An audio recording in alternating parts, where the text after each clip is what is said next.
They would make their own position. We should have done Actually, the church and plumbers are filthy water. I'm ready. When you are. All right, welcome everybody to the September 8, 2022 East Amwell Township Committee meeting. In compliance with the Open Publics Act, this is a regularly scheduled meeting pursuant to the resolution adopted on January 3rd, 2022, with the meeting notice published in the Hunterdon County Democrat issue of January 13, 2022.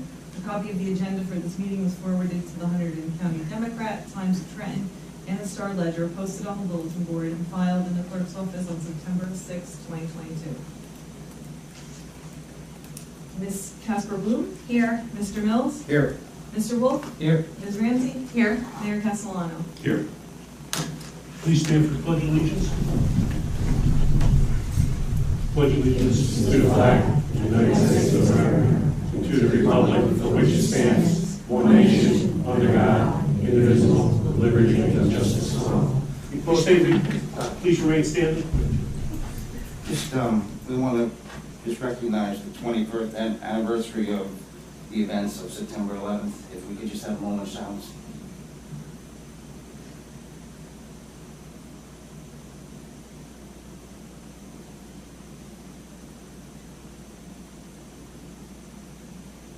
Thank you.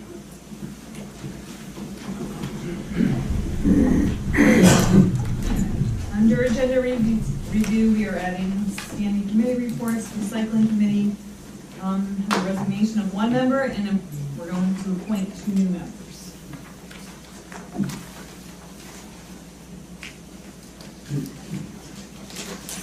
So for announcements, as a reminder, the East Amwell events and more can be found on the community event page on the township website. The Identity Shred at the Hunterdon County Complex at 314 Route 12, Flemington will be held on September 10th, 2022 from 8 to 11:30 a.m. or until the trucks are full. East Amwell Recreation Committees, it's actually the last one, Friday night in the park will be held on September 16th from 5 p.m. until dusk. It's a fun evening for all, so I hope you'll come join us. The Hunterdon County Utilities Authority will hold electronic waste collection on September 24th from 9 a.m. to 1 p.m. at the Hunterdon County Complex. That's located at 314 Route 12, Flemington. Contact 908-788-1351 for details. East Amwell Recreation Committee will also hold a fall festival event in the park, and that's going to be on October 2nd, beginning at 3 p.m. As a reminder, the municipal offices will be closed on Monday, October 10th, 2022, in recognition of Columbus Day. Voter registration deadline for the general election is October 11th, 2022. And lastly, East Amwell tax sale is scheduled for November 18th, 2022 at 10 a.m. in the municipal building. Contact the tax collector at 908-782-5209 for information. Next up is the minutes. Has everybody had a chance to review the minutes from August 11th? Any questions? I need a motion to approve the August 11, 2022 minutes. I'll move. I'll second it. All in favor? Aye. Any opposed? I'll abstain. I should abstain. There you go, abstain. Yeah. Already have, yeah. Yeah. Thank you.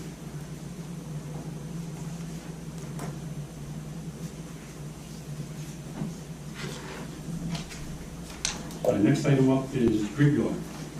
Jason.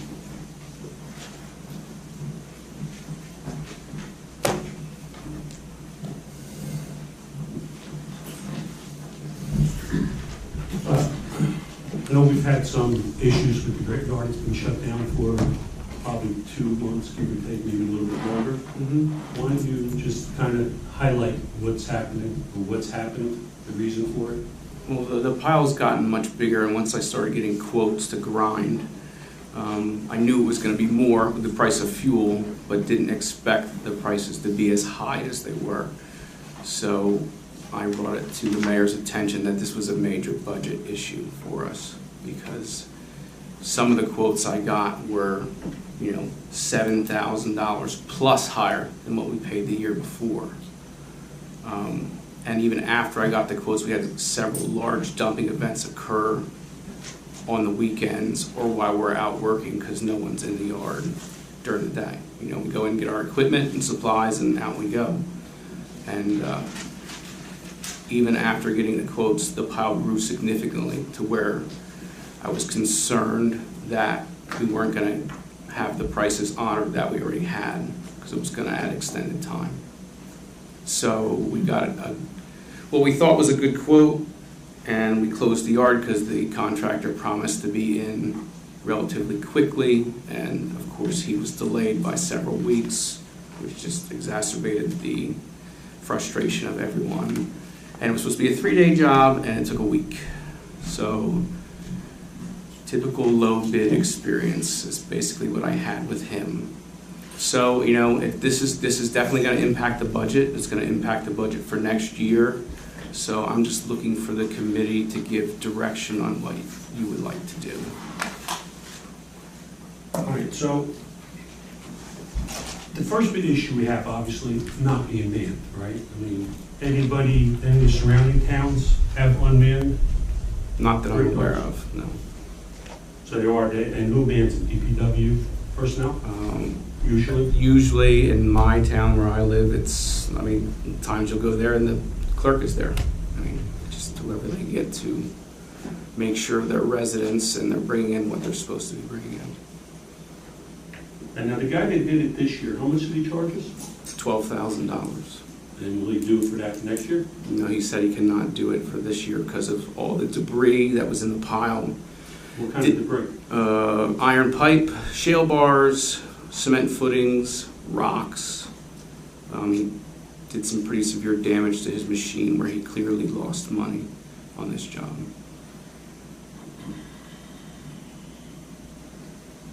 And Jason, that was $12,000, and how often was he here doing that? What was the? Well, it's once a year we grind, but it was supposed to be 3 days. It took closer to a week. And that's, Some of that was his fault, but, you know, he just really didn't realize how tightly packed we packed that pile with that machine. You know, I tried to explain that to him, and his machine was significantly smaller than what usually gets brought here. So those 10-foot logs didn't go in that machine. He had to saw them all down to 3-4 feet and then load them into his machine to grind. He honored the price, which I was happy about. He did the complete job. He honored his price, but it definitely took longer, and he did some damage to his machine the first day he was here, to where it cost him quite a bit in repairs.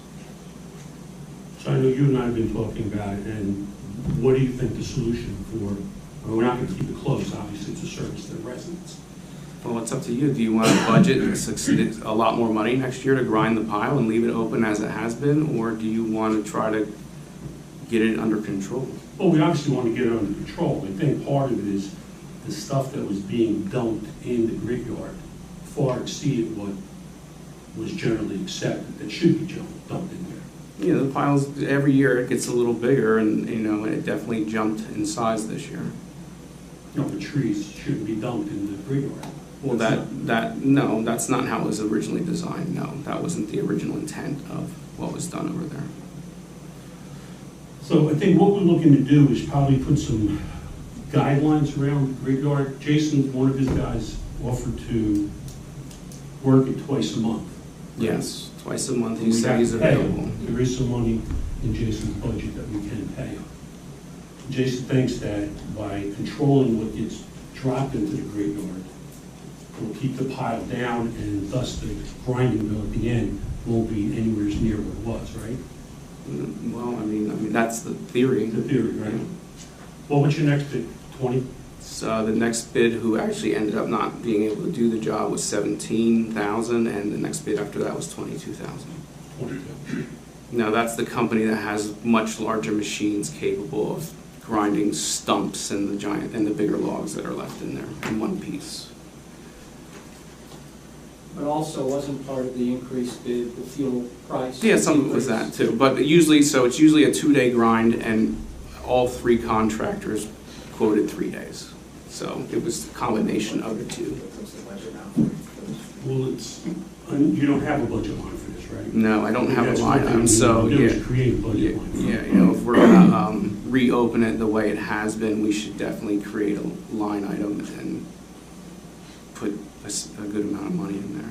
Because the recycling tonnage grant, we used to offset some of the grinding, used to be $8,500, now it's down to just like $4,100, so I'd have to offset that.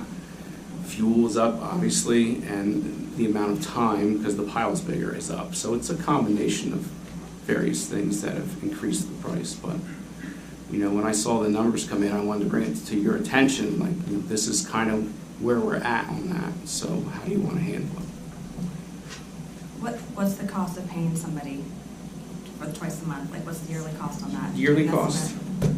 for that particular employee is, if now, in the wintertime when there's snow on the ground, I really don't think we need it open 2 days a month unless we have some kind of storm where, but I figured it for 12 months is $4,527.12. So it's $188.63 a day, because he's gonna do a 5-hour day. 8 to 4,500 a 1. year, and that's for one of your employees, Jason? Yes. Right, if you did it for 12 months. And that's on top of the 22, which is the next reasonable bid we got from. Yeah, I mean, there were some contractors I called that didn't call me back, so I That's mean, fine, I'm just trying to get a total, so roughly, but hopefully, with someone there, it won't be Right, so it was $22,000. 22 for the size, like, what was it, 3,000 cubic yards? They figured there was 3,000 cubic yards of brush there, which obviously doesn't make 3,000 cubic yards of mulch, because it's, you know, doesn't equate out that way. But they think by having, the theory is having his guy there, people that are coming in with, like, the guy that I called up, the farmer, that dropped off 30-foot trees or 20-foot trees that were 12 Yeah. or 15 inches in diameter. That's not the spirit of what should be going No, on. and there is a concern that we're getting people from outside the township dumping too, Which is what we want. which is happening in neighboring towns. Yeah, West End will have something like that too, so. Yeah. You know, and it's easier for them because they have their own police force, you know, sometimes when I call for illegal dumping over there, when we catch someone, it takes the troopers a little while to get down here for something of that nature anyway. And so, I mean, I passed it around, I don't know if everybody had a chance to look at the drop-off, you know, guidelines or whatever. I mean, has anybody got any thoughts on this thing? Because I don't want to keep it closed, it doesn't make sense. No. But we can't have it 6 days a week either, unless we're gonna be right back to where we started. Yeah, because they wait for us to leave and, you know, I think the people calling and asking when it's gonna reopen are not the ones abusing it. We need to just, you know, let the residents that are bringing the proper material there and just doing what they're supposed to be doing have access, but we gotta, you know, one Monday morning, there was 12 dump truck loads of material in there. And it was a guy with a dump trailer and a white pickup truck, you know. There's just, I can't find him, you know. The cameras don't read plates from that far away. You know, there was no markings on the truck or trailer. The guy that brought the big logs, that was a simple dump trailer rented from Home Depot. You know, you go up there and rent a dump trailer and an excavator for a couple $100 and you can bring a lot of material in there. I think the other debris, the concrete, the fencing with the barbed wire. Yeah, that and there stuff. was cinder blocks, retaining wall block, everything was he found in there. And like, you know, it gets dumped out of dump trucks and we just push it up with the machine. You know, sometimes we see that stuff and get it out, but we didn't see that. You know, and of course it's, you know, the first hour he was there, he got into a mess of that stuff and ripped the screens and stuff in the grinder. and so it sounds like you guys are already spending a significant amount of time even just sorting through what's being Yeah. dropped, right? So Yeah. your team is already, Yeah, because people come in and leave leaves or whatever in Stumps. plastic bags, so we pull the plastic out. They think they can throw all kinds of wood scraps in there and you get painted wood. There was a table in there one time, a wooden table. that's disappointing. So I don't want it to turn into a dump either, you know. So what are we proposing, having it open 5 days a week? No, 2 days, 2 Saturdays, one to coincide with recycling depot, and the first and third Saturdays a month, right?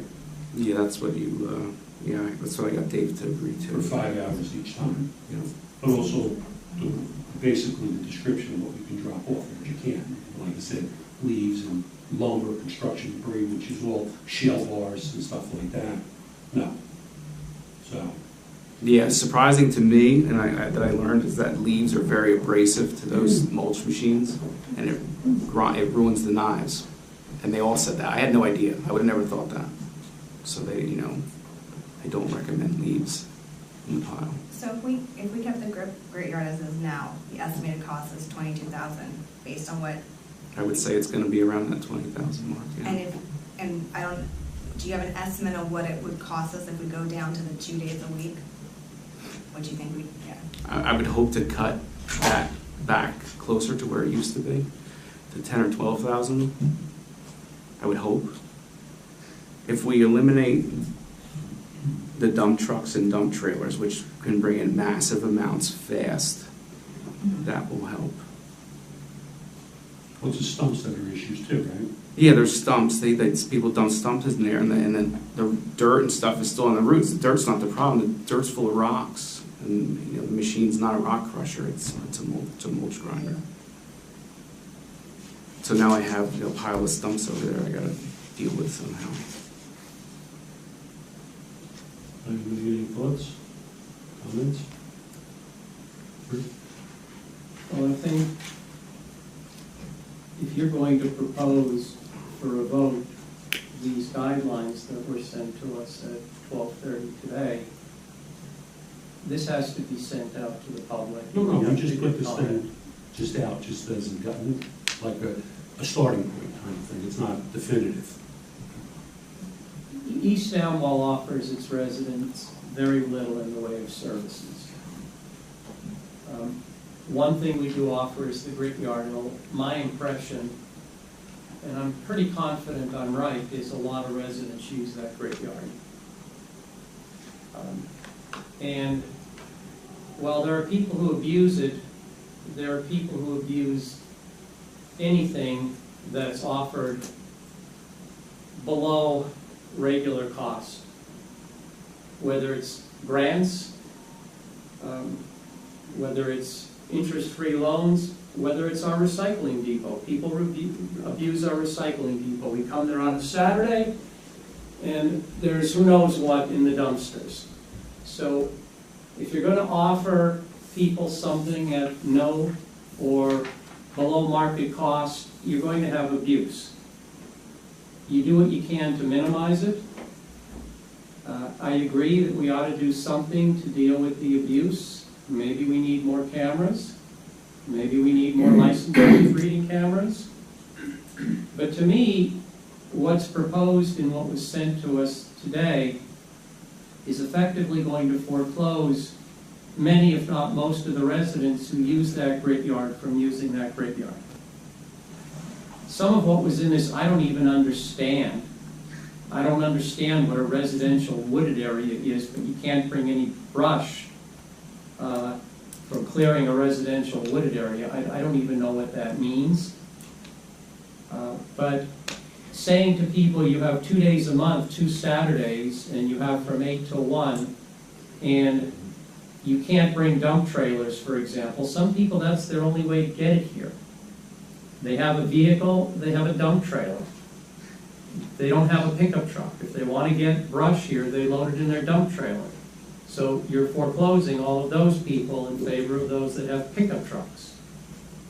And if we're talking about $10,000 with all these constraints, or 20 or 22,000 without them, and we could probably get the 20 or 22 down a bit by imposing some reasonable limitations. And in order to get to the 10,000, you have to pay an employee $4,000 a year. You're at 14,000. So now you're at 14 versus 20. So to me, saying 14,000 for 2 days a month for 5 hours each day, or 20,000 to basically keep it the way it is with some limitations and stricter enforcement, it's a no-brainer. We figure out how to come up with the extra $6,000, and we keep the grit yard essentially the way it is. Period. And this problem is going to get worse as the ash trees on people's property start getting brittle and coming down.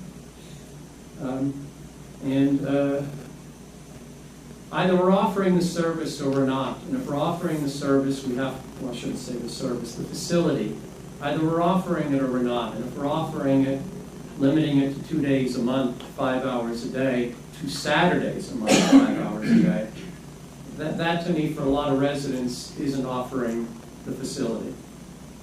So my view would be to impose some reasonable restrictions, do what we can to enforce them, but allow people to continue to basically be bringing what they're bringing now, not stumps, obviously not debris, not non-tree products like wooden picnic tables, those sorts of things. I agree with the signage proposal that a resident sent to us. I think our signs are not noticeable enough. We need better signage. We have to enforce, and maybe we have to, when we enforce, we start publishing in the VIP and elsewhere some of the enforcement, so the message gets out there that we're enforcing. I did talk to one landscaper who said to me, you start publishing this and these contractors get wind that you're enforcing and that they're getting fined $500 by the state police, they're not coming, they're going somewhere else. So that would be my suggestion. Do you think it's enforceable? Oh, we've ticketed people when we catch them, but, I'm just not in there enough, We're just physically, with the office and the main garage here, we're just, we're in and out, we're not over there for any length of time unless, something's broke down over there and we're working on it, so, The technology today is much better than it was years ago. The cameras are much better, much less expensive. Well, I've been kind of dealing with that with the license plate reader here. We might have to make some upgrades to the NVRs to keep up with the camera technology. They're having a very hard time getting components like everything else right now, but that'll pass. I hope so. The supply chain issues so. are not going to last forever. That'll pass. You'll be able to get the cameras, and they are quite good, and they're not nearly as expensive as they were 4 or 5 years ago. We don't offer the residents much. Now, granted, our taxes are lower than other municipalities because of that, but the grid yard is very important to the residents. I don't think anybody's going to argue with that. A lot of residents use that grid, and I think we should largely leave it the way it is, but do what we can to deal with the abusive situation. And I don't know if 500 is the largest fine that can be imposed. I don't know if we can enact an ordinance that would allow us to impose a greater fine, or to have it ratchet up significantly after the first offense. Yeah, I think they use the littering and dumping ordinance, or in one instance, the person was not cooperating and he charged them with criminal dumping. So he left in the car. But I mean, we can look into it, but we don't have carte blanche to impose fines. The state tells us what fines we can impose and when. But we can look into what are the maximum fines that can be imposed, and we can enact an ordinance specific to the grit yard and have grit yard specific fines that, if permissible, go beyond the $500. What happens to the $500, the cash, when that fine is paid? Do we get any of it? If it's an ordinance, we do. Because now we might be able to actually generate some revenue to offset this if there's a way to dedicate that revenue toward the grit yard. Any fine revenue goes toward the grit yard. I don't know if we can do that. We'd have to look into it. But because invariably you're going to get fines. Invariably you're going to have contractors who are going to try to get away with something, and you'll get at least a few fines every year. If you pick up $1,000, $2,000, that helps offset.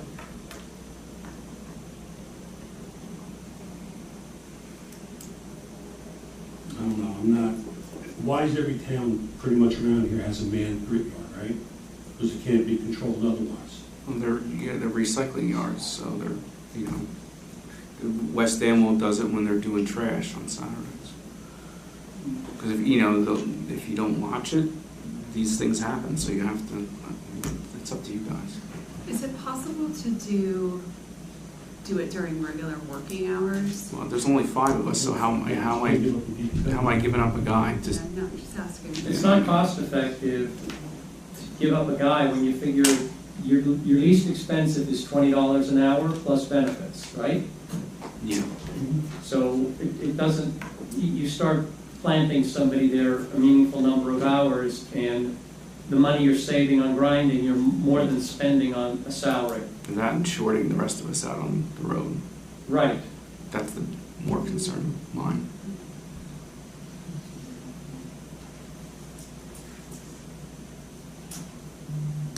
I want to hear from the residents whether the 2 Saturdays would be a big burden for them, if they could still make it or not, before I can give a good answer. I mean, I agree that we need to get the signs better and maybe put some restrictions in, but I don't know if that's going to be too much of a hardship for them or not with the 1st and 3rd Saturdays.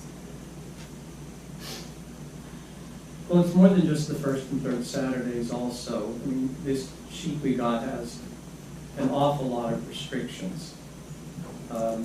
And some of them are certainly justified.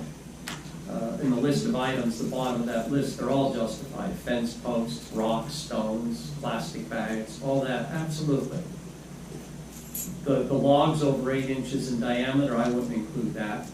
Logs over 3 feet, I don't think we should allow people to bring in 10 or 12 foot logs. That's crazy. People should have to cut them up and bring them in.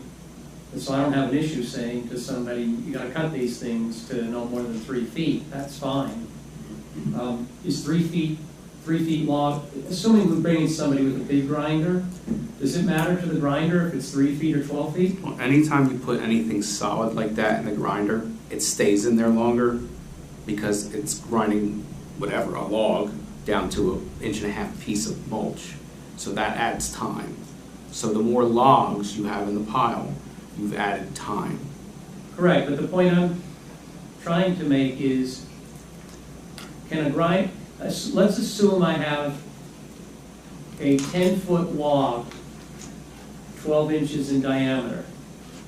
If I cut that log into 4 2-foot pieces, and I say to the grinder, you have 2 choices now, drop in the 10-foot log as a whole, or drop in the 4 or 5 2-foot long pieces, 2.5 foot, or 4 2.5-foot pieces. Is it going to take any longer to grind the log than the 4 2.5-foot pieces? No, but once you get over a certain diameter, they have to split them in half before they put them in the machine. And do we know what that diameter is? Depends for a big on the machine. Depends on the company that comes in. Ballpark for a big machine, is it 8 inches, is it 12 inches? No, 20 no, it's inches? definitely bigger than that. Yeah, it's probably 20 inches or 24 inches. Well, look, we could talk about 24-inch diameter logs, and I mean, we could have maybe a diameter limit. I think that's going to be hard to enforce in an unmanned. Well, yeah, all of it's going to be hard to enforce in on. We can put the sign, and you know, we can publicize it, and probably most of the residents will be compliant with it. If we're known around town for having an unmanned graveyard, We are already. then it's gonna continue, right? Like, I don't know if signage is gonna deter the individuals that are using it that shouldn't be using it. So I don't, Fines will, cameras and fines will deter those. yeah, but if Jason's done the research on cameras and he's still not thinking that it's, and I don't wanna speak Well, for no, you, it's right, gonna, no, but- we're gonna have to upgrade to the next platforms, what I've been told. Which is, you know, it's money. Which is unbudgeted for as well, I guess. Yeah, But- yeah, because, you know, I'm working on this license plate reader to get it to work proper, and we're gonna have to change platforms. And really, when you change platforms, they want you to change all your platforms, so you're on the same platform for all our locations. So maybe we should get an estimate for what that would look like. He's already working on that. Okay, for both systems, for, All 3, the park, the great yard, and here.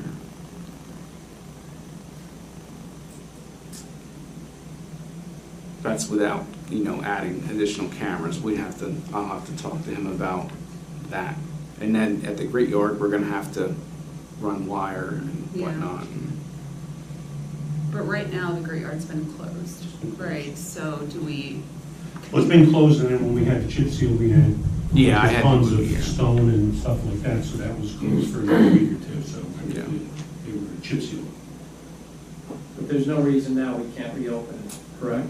No, just whatever you guys decide, just let me know. but if we reopen it, we're opening ourselves up to this happening all over again, unless it's manned and whatever the other restrictions are, right?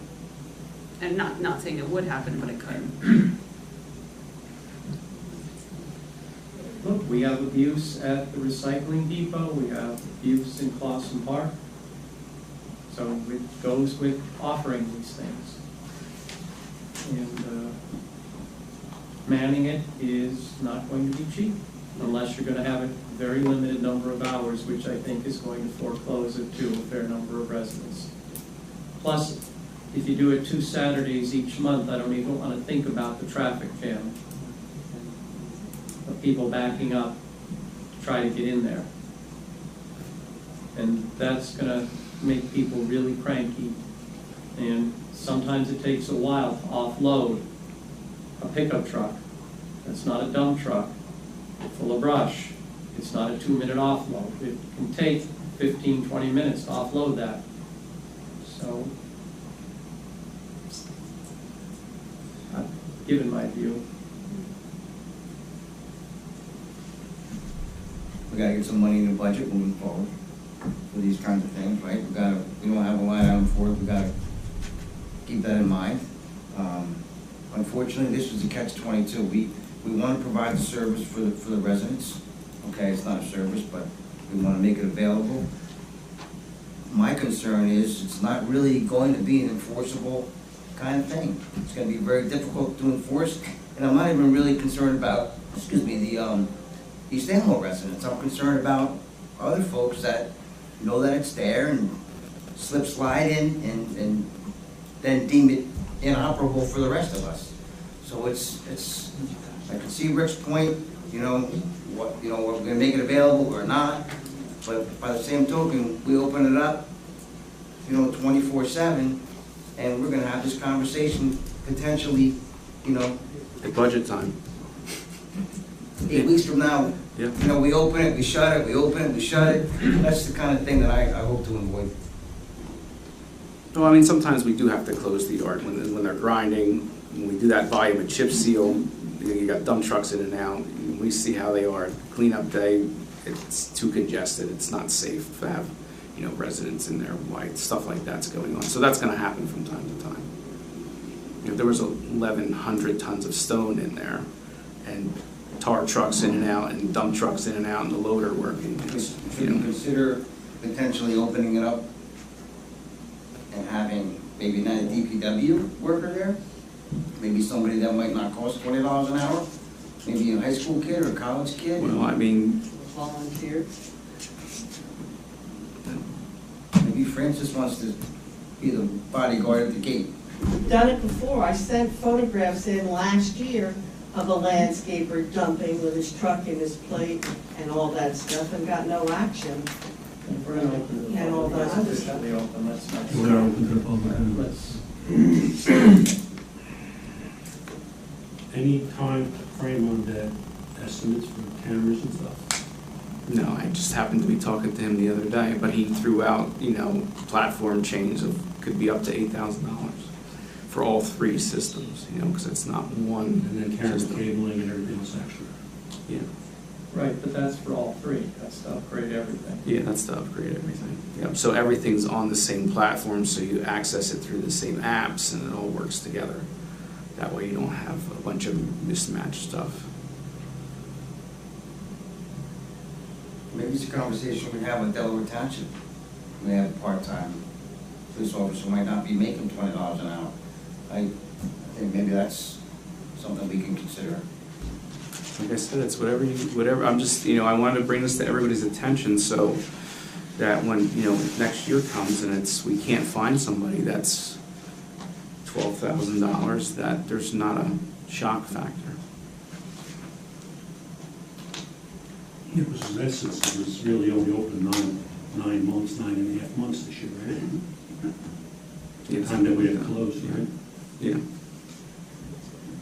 Yeah, and we shut it down so that it didn't get any bigger, so we could get the job done. And like I said, the contractor didn't come when he said he was gonna come, and, you know, even when he showed up, he didn't show up on, you know, first thing in the morning, he'd come at 10, 11 o'clock, you know, so, I mean, some of that was self-inflicted on his end for how long it took.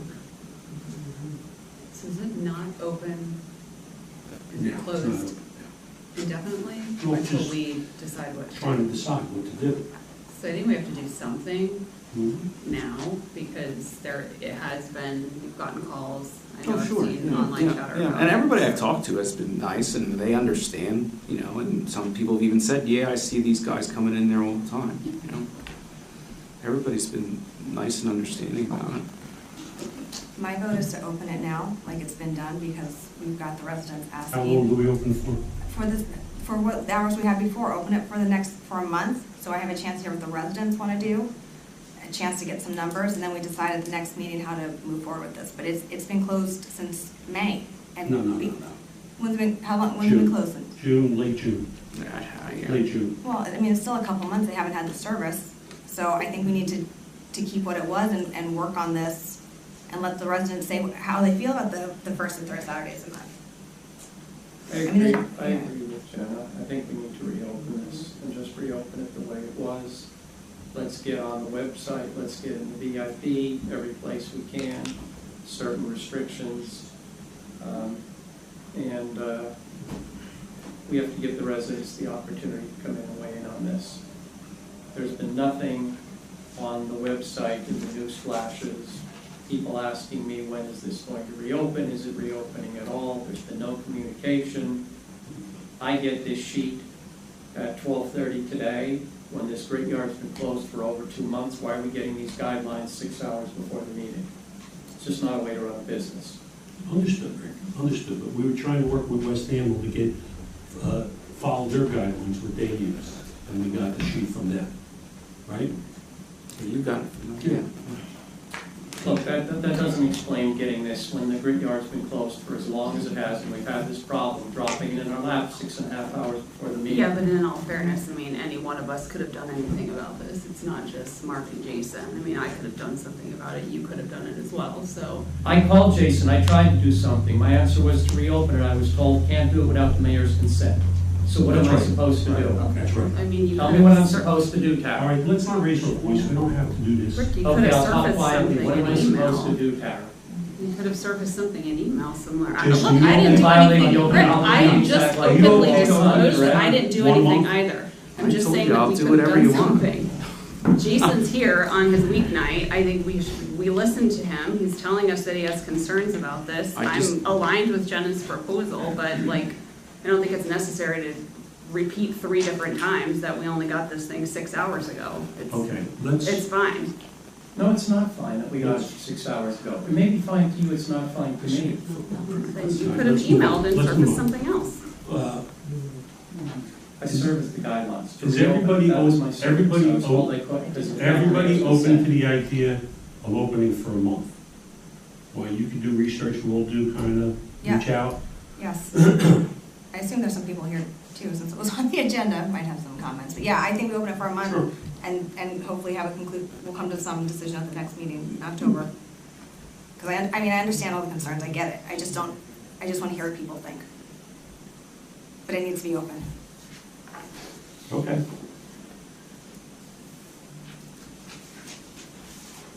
Do we put guidelines in, or we just have a free-for-all like it was? It's whatever you guys No, want I'm to asking you do. though, so we don't wind up like we were. Well, if nobody's watching it, it's gonna be free-for-all. So, I mean, I don't have time to sit over there and watch it. I have other stuff to do. So if you want, I'll open it personally myself tomorrow morning at 6 o'clock. It'll be open. It's been a free-for-all for years. But it doesn't make it right, that's what we're trying I to fix the understand. situation now. But unless you're going to have somebody man it, or unless you're going to have it open only a few hours a week, we're gonna reopen it. We're gonna reopen it on the same basis that we've had it. We can publish on the website and the Facebook page and any other place where people look, that there are certain guidelines applicable. And we open it for a month. And we revisit this at the next meeting after we give the residents some opportunity to come in and comment or comment during the month.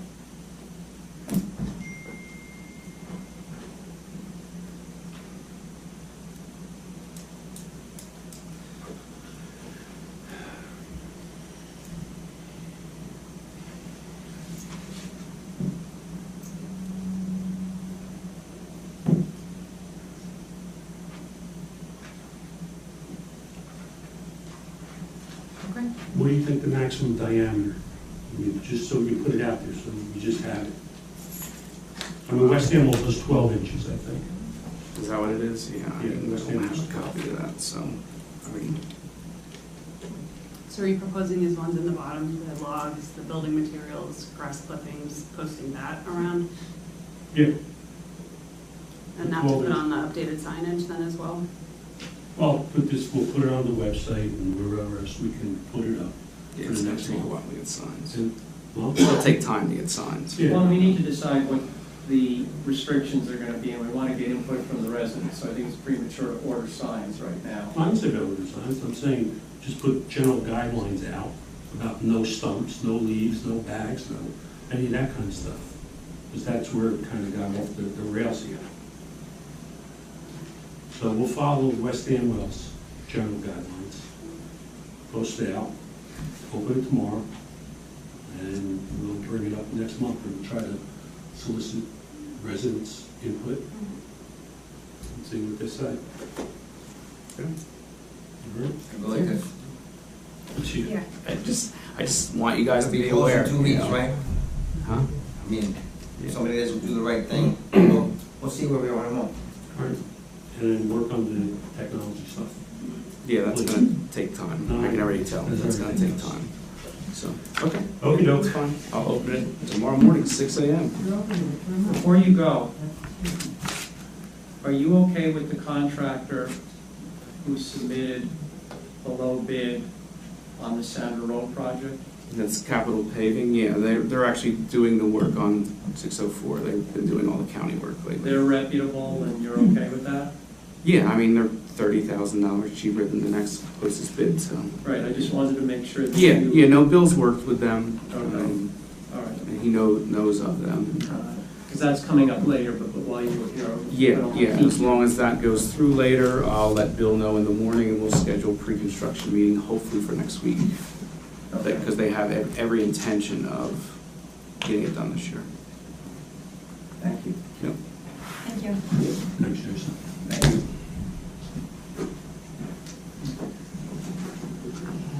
Tam? Ready for you.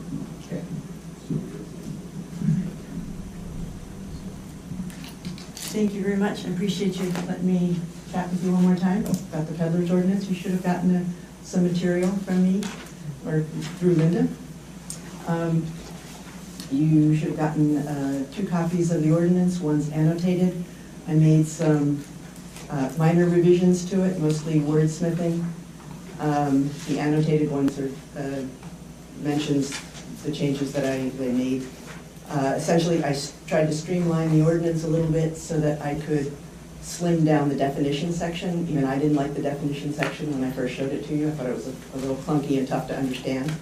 So I streamlined the vocabulary in the ordinance so that I could shorten up the definition section. In addition to that, I wanted to talk to some state troopers about this, so I went up to Kingwood and talked to a couple state troopers, told them what I was trying to do, and I essentially asked them how this would affect their job. And they had some interesting comments. The first thing they said is, in a town like East Amwell, where a lot of people live at the end of a long driveway, they get quite a few calls from people who are nervous when they see cars in their driveway that they don't recognize. So from their perspective, if they had a copy of our registration form, and I drafted up a possible registration form, that would give the state police something to look at, a place to start. Because on that form, I have people describing the type of vehicle that they'll be using.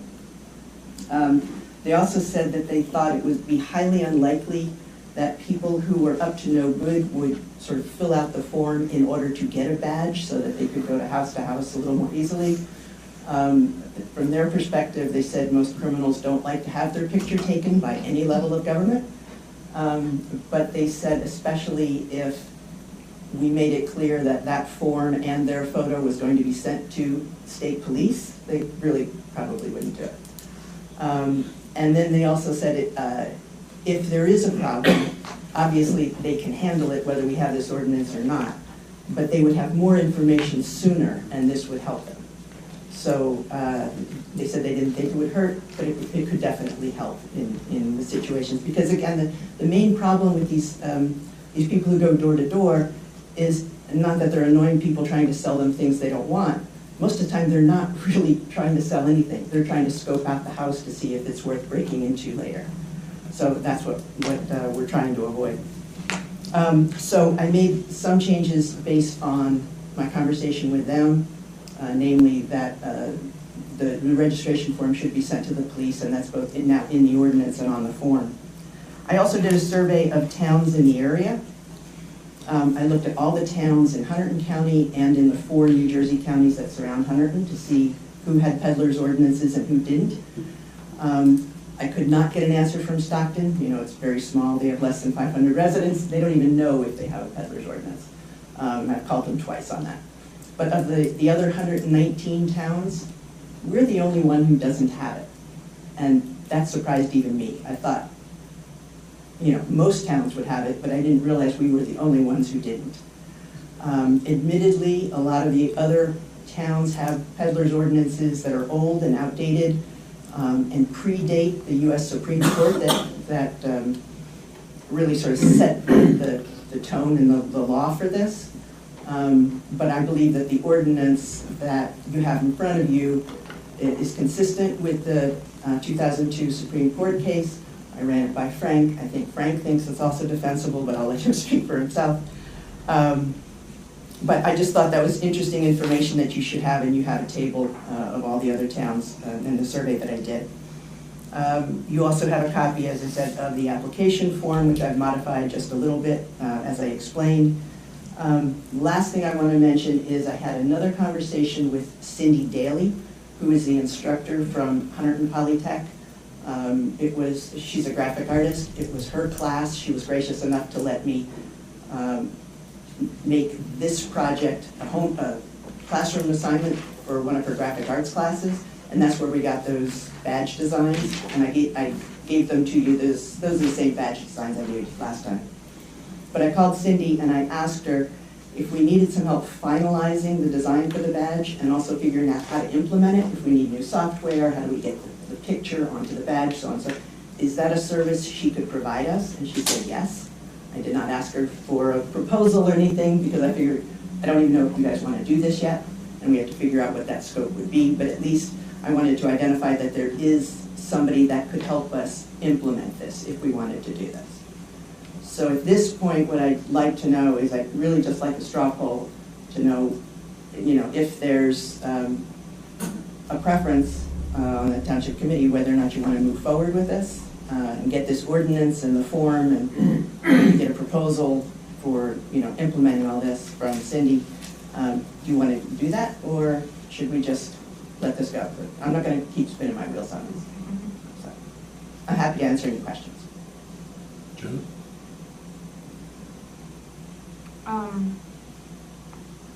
Yeah, I mean, I talked to somebody, a friend in law enforcement, and I was surprised that he had been told the same information that one of my neighbors had been told, that they can't do anything without a peddler's ordinance, which I find kind of crazy, but if that's what they're saying, they need to enforce it.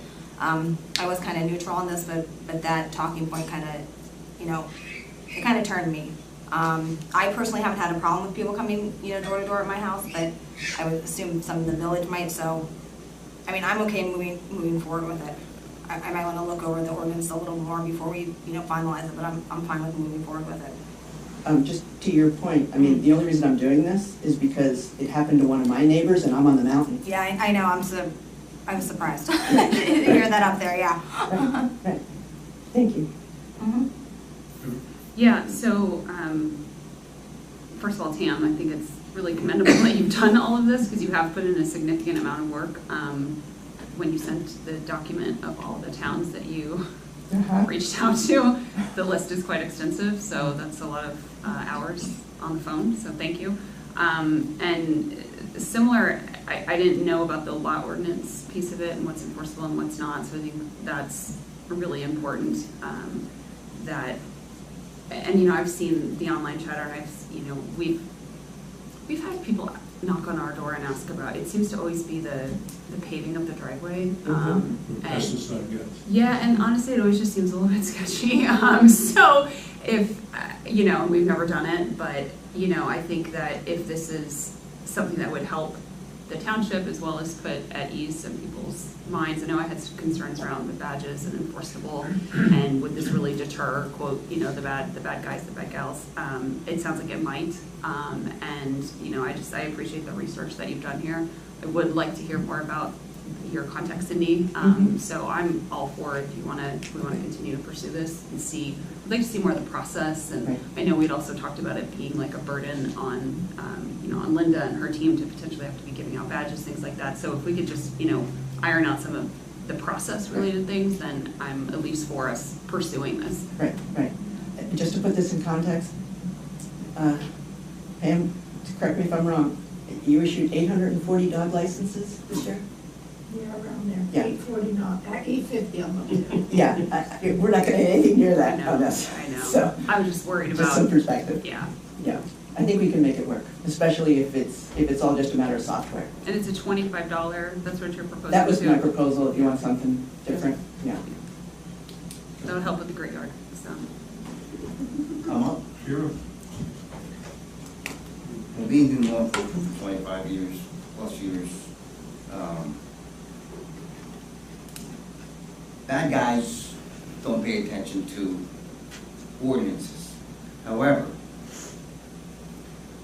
if we had an ordinance, a resident could call, get a license plate, get a description of the car, and it arms that law enforcement officer with information that they can actually find useful. Cars in the vicinity, as opposed to not having anything at all. I don't see any harm with this ordinance. Bad guys are still gonna be bad guys. Right. I would very much be interested to see what Alexandria supplies to the state police, because Kingwood is their primary police department, as is Kingwood and East Amwell, obviously. So it's only going to be as good as the information that we provide to the troopers. So I would love to go over and see, what has Alexandria, and how long have they had this Peddler's ordinance, and what does the information look like? Is it on file? Has it been useful? Whether the resident is receptive to it, those kind of things. And the other piece of it is, and I'm sure this is the reason you want to put this in place, is to protect our citizens, especially our senior citizens. We have to make sure that we get that information out to them. Right. Whether it's in a tax bill or whatever, because some of our older folks, they don't have access to computers, and they're going to need to know that this ordinance exists. And so I think, that part of it too is going to take some effort on my part. Right. But I support moving forward with it.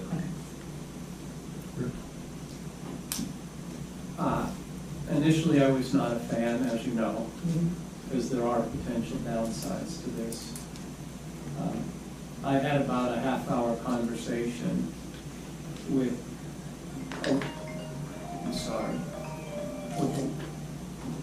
a local police officer who was very much in favor of these types of ordinances and explained to me why. And the gist of it is, most of these people who go to door, not all, but most commercial solicitors fall into one of two buckets. Either they're fraudulent, they're looking to rob you in some fashion or take advantage. Or two, they're peddling overpriced merchandise. You'll get something, but you're gonna get ripped off. And according to this police officer, that's the vast majority of these people going door to door. And if you have an ordinance and they have to come in and register, they're gonna think twice. The other nice thing about this revised version is when an application is filed, it goes directly to the state police. If there's a call to the state police, presumably they can then determine whether somebody is filed and is out there at this time or not. And I think that would be helpful. The point that was made earlier about criminals not wanting their picture taken also, I think carries a lot of weight. So my view on this after that conversation has changed significantly. I do think that the wording of this ordinance needs some refinement. For example, the reference to the First Amendment, I think that probably should just come out. And I think we should just exempt all nonprofits who are not doing commercial solicitation. And I have a few other suggested changes, but even if you wanted to introduce this ordinance in the form that it's in tonight, and approve it or bring it up for approval next month, and if we have changes we want to make, we can make those in the future, I would be okay with that, because I'm now at the point where I think we probably should get something on the books as quickly as we can. So if you wanted to bring it up for introduction tonight in the form it's in, I would be okay with that. And I would be okay passing it in the form it's in, with the note that we may have to go through and tweak some things over the next few months, but we can always amend the ordinance. But we haven't noticed for a first reading. Did we not? No, this is We can't introduce this tonight? No, this is just for discussion. We noticed it after we introduced it. Yeah. You notice after for, I thought we had to notice it to bring it up for approval, but I didn't think we had to have special notice just to bring. No. No, You you would, would, if you introduce tonight, it would go in the paper tomorrow. We can introduce tonight if we want. Yes. We could- Okay. Right. Well, let me just get Frank's opinion. It's more of a policy issue than a legal issue, and Tam spent a lot of time, we've talked. You know, the question is it legal? Certainly it's legal. It certainly is not breaking new ground, as Tam's shown, every year town has one. So there's nothing revolutionary. Some towns have more restrictions in their ordinance than this one. This is I would say, on the least restrictive scope of a peddler's ordinance. But it's a policy issue that you all have to make a decision on. And in my opinion, it's certainly legal what you're doing. yeah, I think the reason this one is less restrictive is because this one is consistent with the U.S. Supreme Court case, which basically, the U.S. Supreme Court acknowledged there are essentially 3 reasons why most towns adopt one of these, and it said only one of those 3 is a valid reason. So a lot of the older ordinances address all 3 reasons, and this one does not, because the Supreme Court says you can't address all 3, just one. So that's why that's in there. I guess we're in agreement then now. Okay. Do we have to number this as for the introduction, Well, the question is, are people okay? I'm okay. Oh, yeah, introducing I am. it. All right, people are or? Absolutely. okay. Jan, you okay? You Yeah. want, Yes. and we put a notation, may need changes, or? Well, we'll introduce it. We'll bring it up for public hearing, assuming we pass it.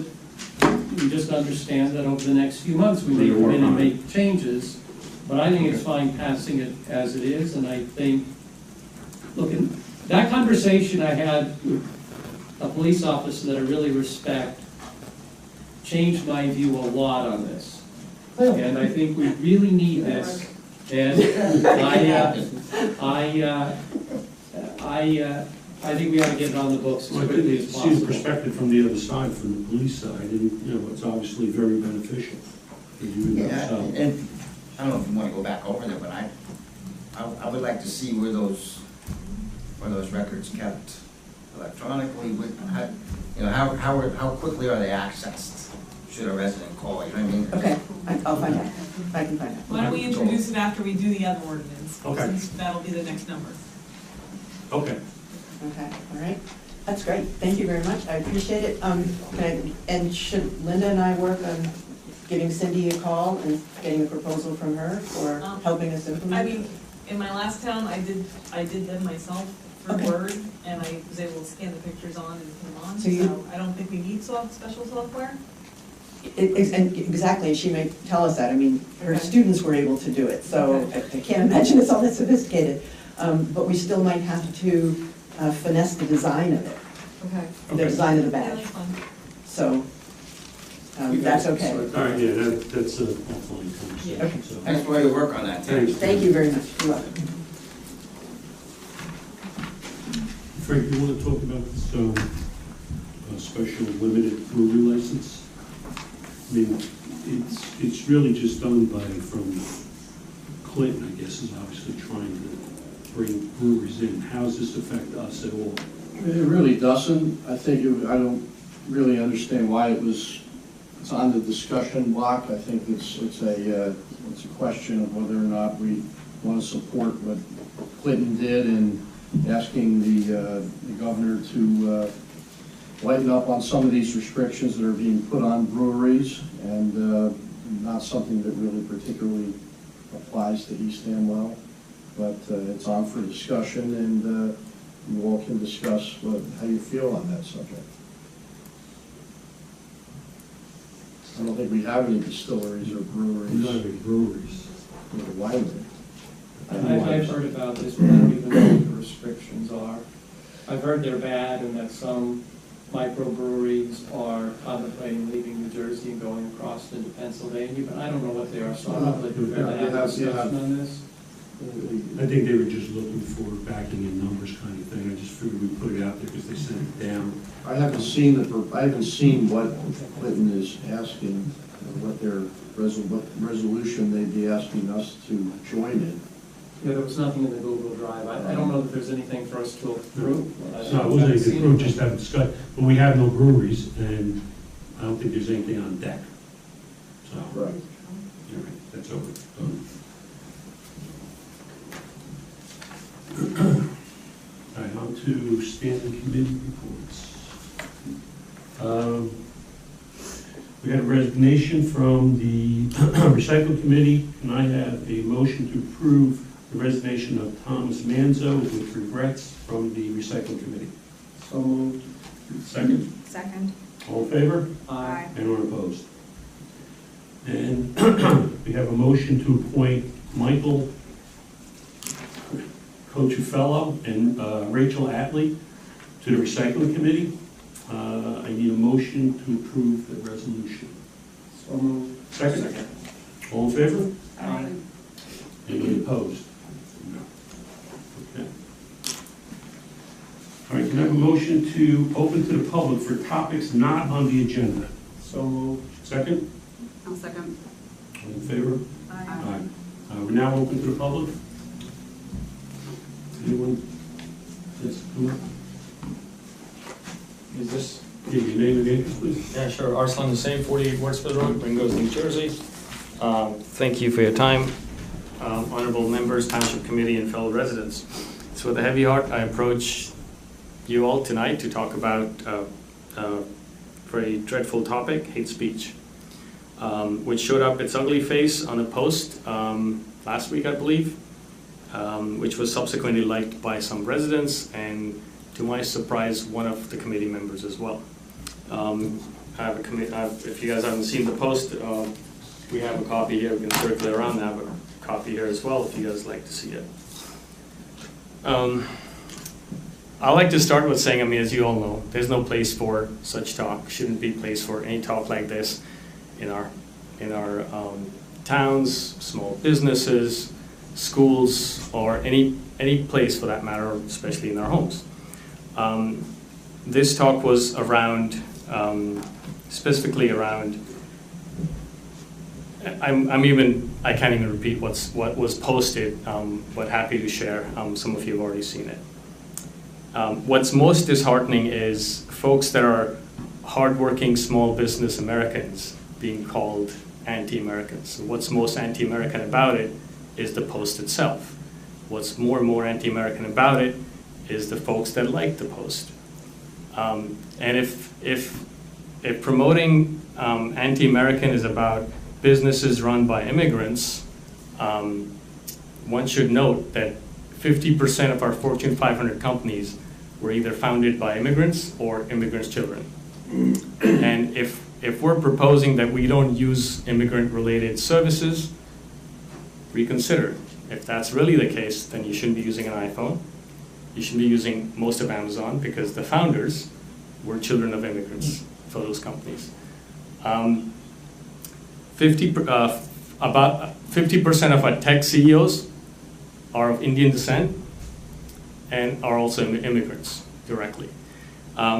So the reason I'm saying all this, I'm trying to use my time as a place of awareness and education for most. In my opinion, most hate speech doesn't come from a place of hate, or no one wakes up in the morning and says, I'm going to make these hateful comments or posts. It comes from a place of ignorance. I would encourage our residents, especially the committee members, to take a look at the post. There should be no place for talk like this or post like this, and take the corrective actions. A. And maybe there's a place for some sort of a campaign to create awareness of small businesses, especially run and promoted by immigrants in this town. And at the end of the day, create an inclusive environment for us, and more importantly, our children. I'm accompanied here by my daughter, who's a recent graduate of Huntington Central. She's on her way to college, and you know, she felt strongly about it as well. She's a daughter of an immigrant, me, that is, and wanted to present this situation in front of all of you. Again, I ran here from work, trying to make a point. I usually don't attend these sessions. I try to keep to my own self, my own business, my own family, but I felt really, really strongly about this, and just wanted to make sure everyone was aware of it, and that something is done about it, especially the fact that this was posted by a small business owner about another business, and more importantly, supported by one of the committee members here, and liked by some residents as well. Thanks for your time. If anyone likes a copy, here's a copy, or I can hand this copy to you. Arslan, thank you for coming. Thanks, sir. Yeah, thank you, Arslan. Yeah. Anyone else And from the I was- public? Oh, sorry. No, I mean, I know what he's referring to. I was horrified by the post, and I agree with everything you're saying, and I'm sorry I know it's open to the public, but again, thanks for being here. Anyone? Kathy? Can we see that now? Kathy Wolf, 21 Rangerson Road. I just want to pick up with what Arslan was saying. I saw the post, and I know that he's passing it around, but for the public out there who's not here and not going to see it, I just wanted to briefly say what it was about. Both did it, I didn't. Yeah. So a few weeks ago, a resident posted on the East Amwell Bulletin Board, it was like a story of how she went to a local gas station and she had ended up getting more gas than what she asked for. And she was saying that, you know, the attendant had a heavy accent and she couldn't understand him. So a resident posted a comment to her post, and it was Guy Russo, and he used a racial slur towards Indian people in his comment, and I agree, it's so offensive, I will not repeat it. And what he said was, well, go to Dave's and support local business, not those anti-American blanks. And it really shocked and disgusted me. And there was actually another resident that posted a comment that said, to the original poster, he said, the fact that you didn't open your response with Guy, that's beyond uncalled for, and entertain this bigotry is alarming and beyond disappointing.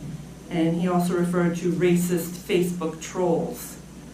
And what was really alarming and beyond disappointing is that one of our township committee members, John Mills, liked the comment with the racial slur in it. I feel like this behavior by John, he's an elected official who is supposed to represent all of the residents of East Amwell, regardless of race. It's just absolutely unacceptable. And I want to know from this township committee, do you guys think it's unacceptable too? So that's all I have to say. Thanks, Kevin. Can I respond at this point? Oh, John, let's finish closing public. Anybody? Yes? Okay. Hi. State your name and the address, please. Sure. My name is Sue Altman. I am currently living at 65 Coriel Street in Lambertville, so I'm not an East Amwell Township resident. But I do run an organization called New Jersey Working Families, which is a statewide organization. So I'm here tonight both because I grew up in Hunterdon County. I graduated Brewery High School back in 2000, so I'm a Hunterdon County girl. I know East Amwell well. And I moved away for 20 years and came back this year. So on one hand, I'm here because I am a Hunterdon County resident and really care about this part of the state and its people. And on the other hand, I am the executive director of a nonprofit that works on anti-corruption and pro-democracy work all across New Jersey. So we come to meetings all the time to make comment about things that are going on, and also in the State House. And we are pretty bipartisan in our criticism, and you can look us up. So when I first heard about this post, it was just so disappointing. And as someone who grew up in Hunterdon County, and like I said, really deeply cares about people here, and knows that it must be very, very difficult to be someone who is not white in Hunterdon County, because we are an overwhelmingly white county. It made me feel sick to my stomach and disgusted and deeply disappointed. There just is no room for this in Hunterdon County or anywhere in New Jersey or anywhere in this country. We have to be better than this. We are better than this.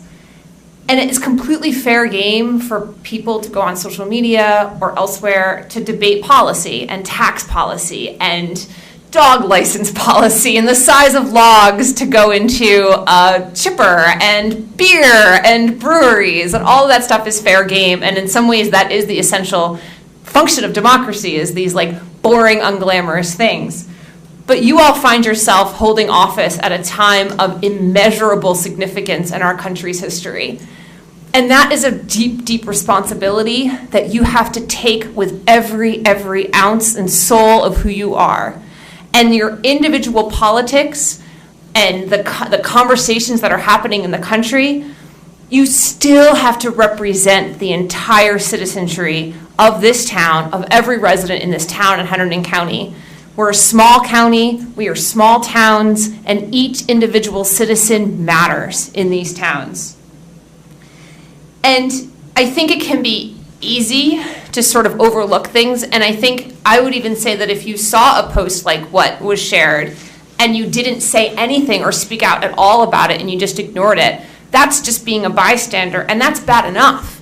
But to like it and to condone it and to say, to sort of through that action on Facebook, say that I support this type of behavior is just unconscionable from an elected official, and sadly, a retired police officer, someone who is really, really a citizen servant. And so that is deeply, deeply disturbing. You can go ahead. I can see you want to respond. Please do. I want to say that I didn't read the post completely. Unfortunately, I should have. I saw go to Dave Sunoco, and I've been here for 30 years, and Dave Mummy has been a dear friend of mine for 30 years. I hit like because I thought somebody was suggesting to do their business with Dave, a small business owner.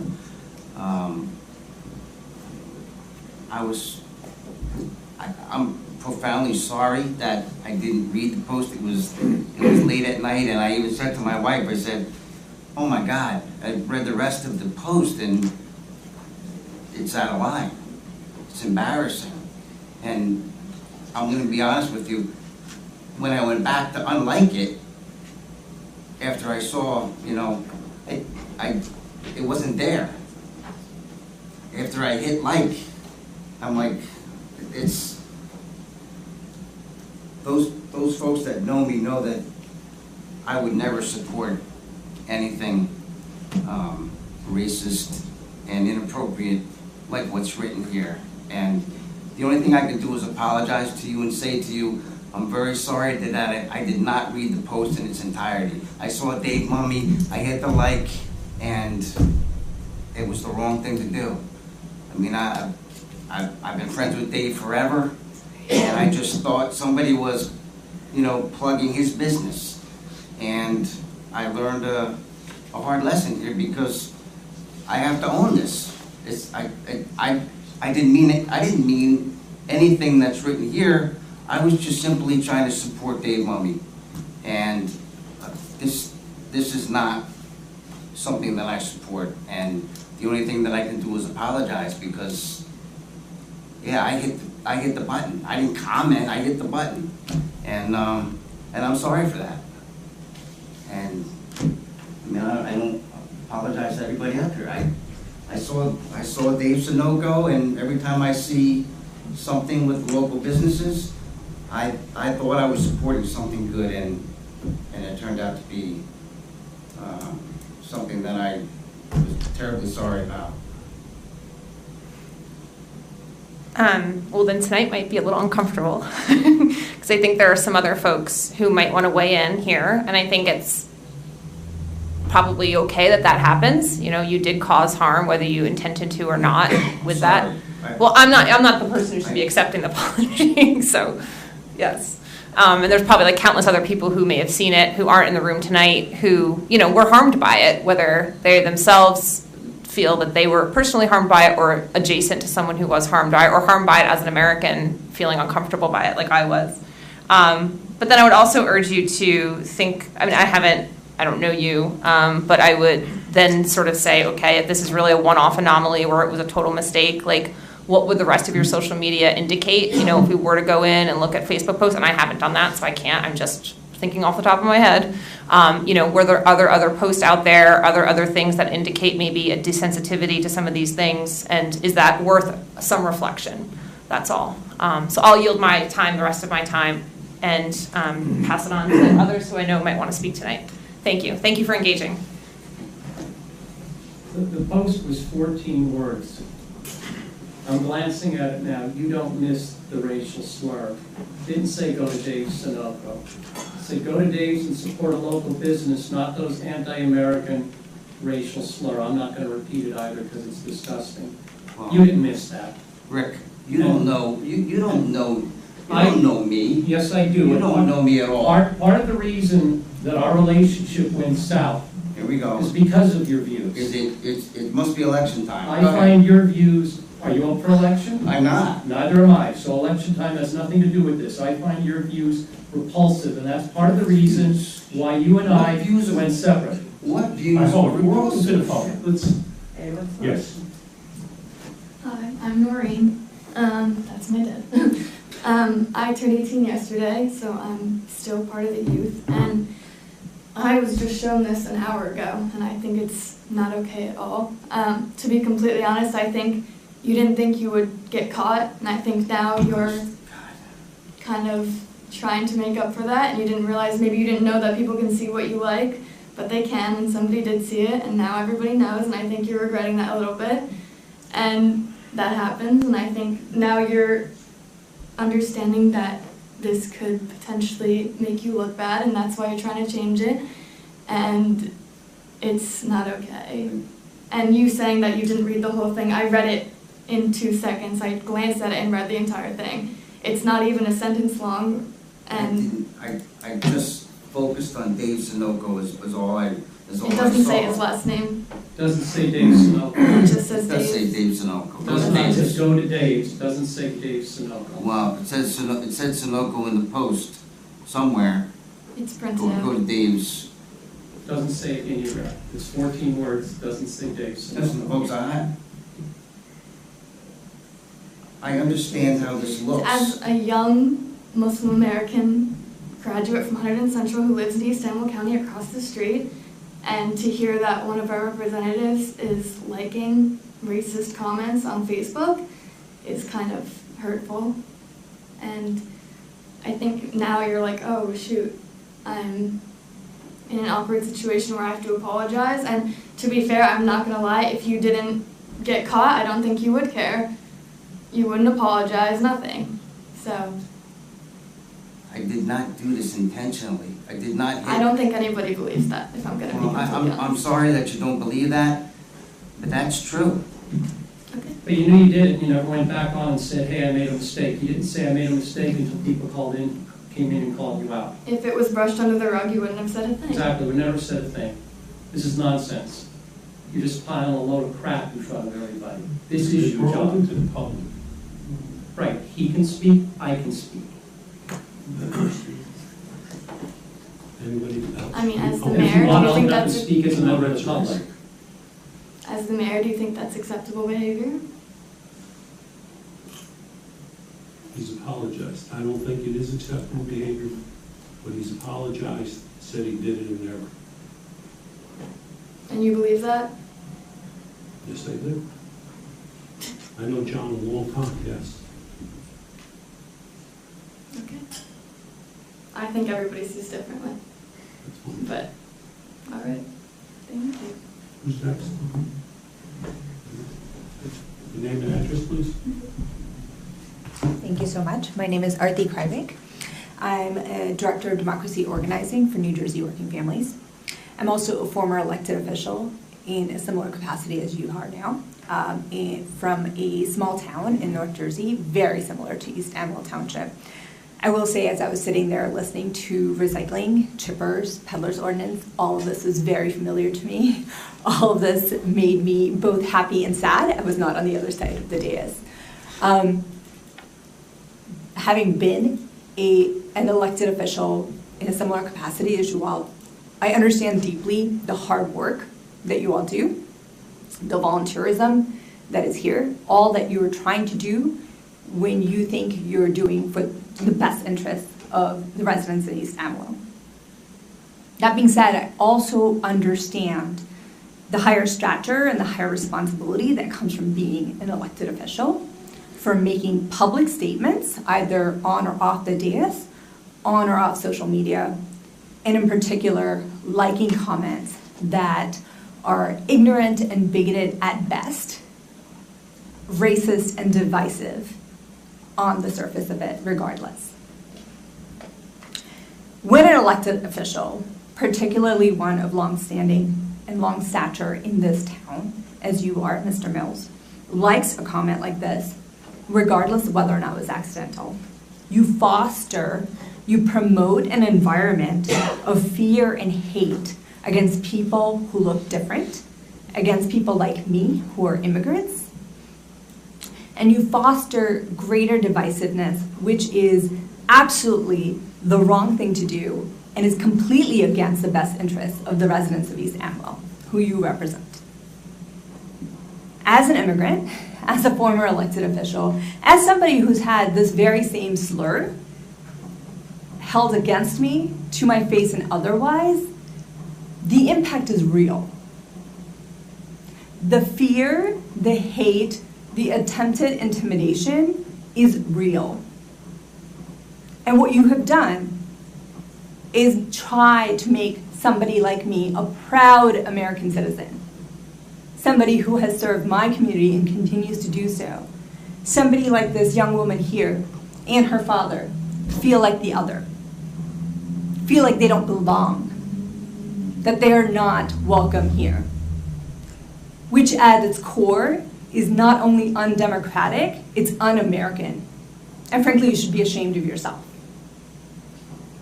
You say that it's accidental. I've heard and read that as a leader, you have coached countless kids through various different programs. And I'm sure one of the things that you've told them is that a good leader acknowledges their mistake, which you seem to have done today when you called out on it. I always tell my kids, integrity is when you do the right thing, even when nobody's looking and nobody's calling you out on it. The other thing that I'm sure you tell kids that you've coached, is that you have to take corrective action. And I think you owe it to the people of East Amwell. I think you owe it to the people of New Jersey to take corrective action beyond just stating that it was an accident, beyond just stating that now you're sorry. And I think you owe it to the young people of East Amwell and to all the residents here. I'm sorry, I don't know your name. You suggested a particular corrective action in terms of fostering small businesses, immigrants in East Amwell. I think that is a good start. I think there are other things that you all can think about.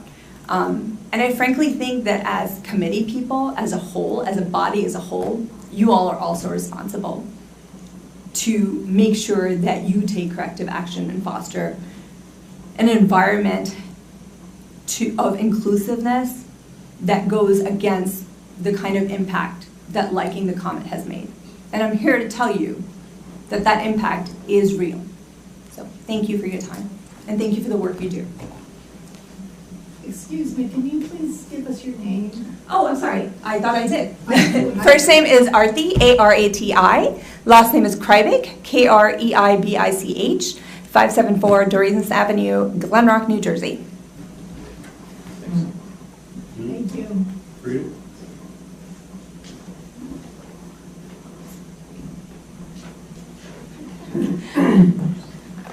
Hi, Frida Ralph, 1 Linville Road.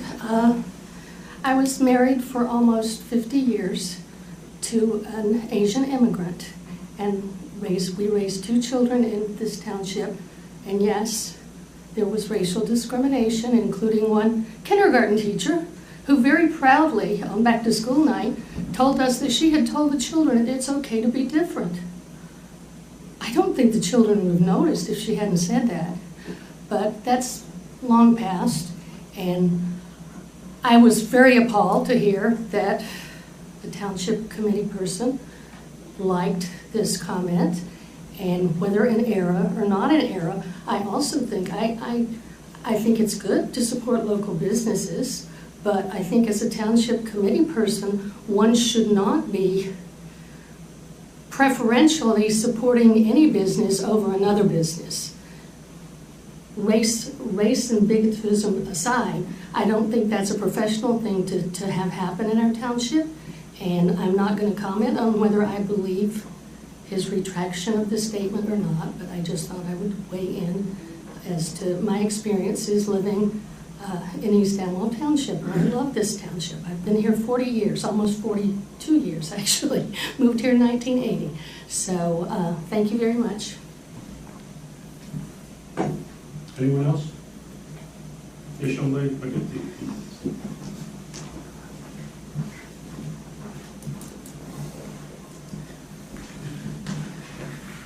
Good evening. State your name and address, please. Of course, thank you. My name is Antoinette Miles. My address is 3457 St. Martin's Road, Pennsauken, New Jersey. I just wanted to echo the sentiments that have been conveyed this evening. Oh, first, before I echo the sentiments, I'm the political director for New Jersey Working Families here, and I would just like to talk about the sentiment that has been felt in the room this evening. We know that racism is a scourge on our society. We know that when hate speech is lobbied against members of our community, it is meant to divide, it is meant to dehumanize, and it is meant to debase people. And so tacit agreement, even while not intentional, is not always tacit, as we come to find out. Tacit agreement is not in fact tacit, it actually speaks volumes to the residents and the public at large. And in my experience, I've gotten to work for many elected officials throughout my career, and one of my favorite things has been to talk to actual small business owners, especially immigrant business owners, and hear their stories of how they struggled, how they scraped by, put funds together, relied on family resources in order to start their business, and how they, throughout this pandemic, who have been faced with insurmountable odds still try to get by each day. And so they really represent the American dream when we think about it, right? And so I say this to say that when we lobby comments against people in our community, those who either have small businesses or work for small businesses owned by immigrants, we have to be aware that that person is not an other. They are our neighbor. They are someone in our community that deserves value and someone in our community that has value. And so I just urge you as a governing body is that we need our public servants to lead by example. And we need to use our public office to not only lead by example, but to bring people together, especially in an environment where hateful and divisiveness is just another political talking point to rile up extremists. And so I urge you not to be a bystander to racism, not to be a bystander to xenophobia, and to universally condemn those who support comments such as that. And so, Committeeman Mills, I would actually urge you, if that post is still up, and if you truly do feel the remorse that I think you do feel this evening, I would actually urge you to issue a public comment deriding those comments if they are still online. And I think that you would be leading by example in that way and truly demonstrate what it means to be a public servant. Thank you. Yes, sir.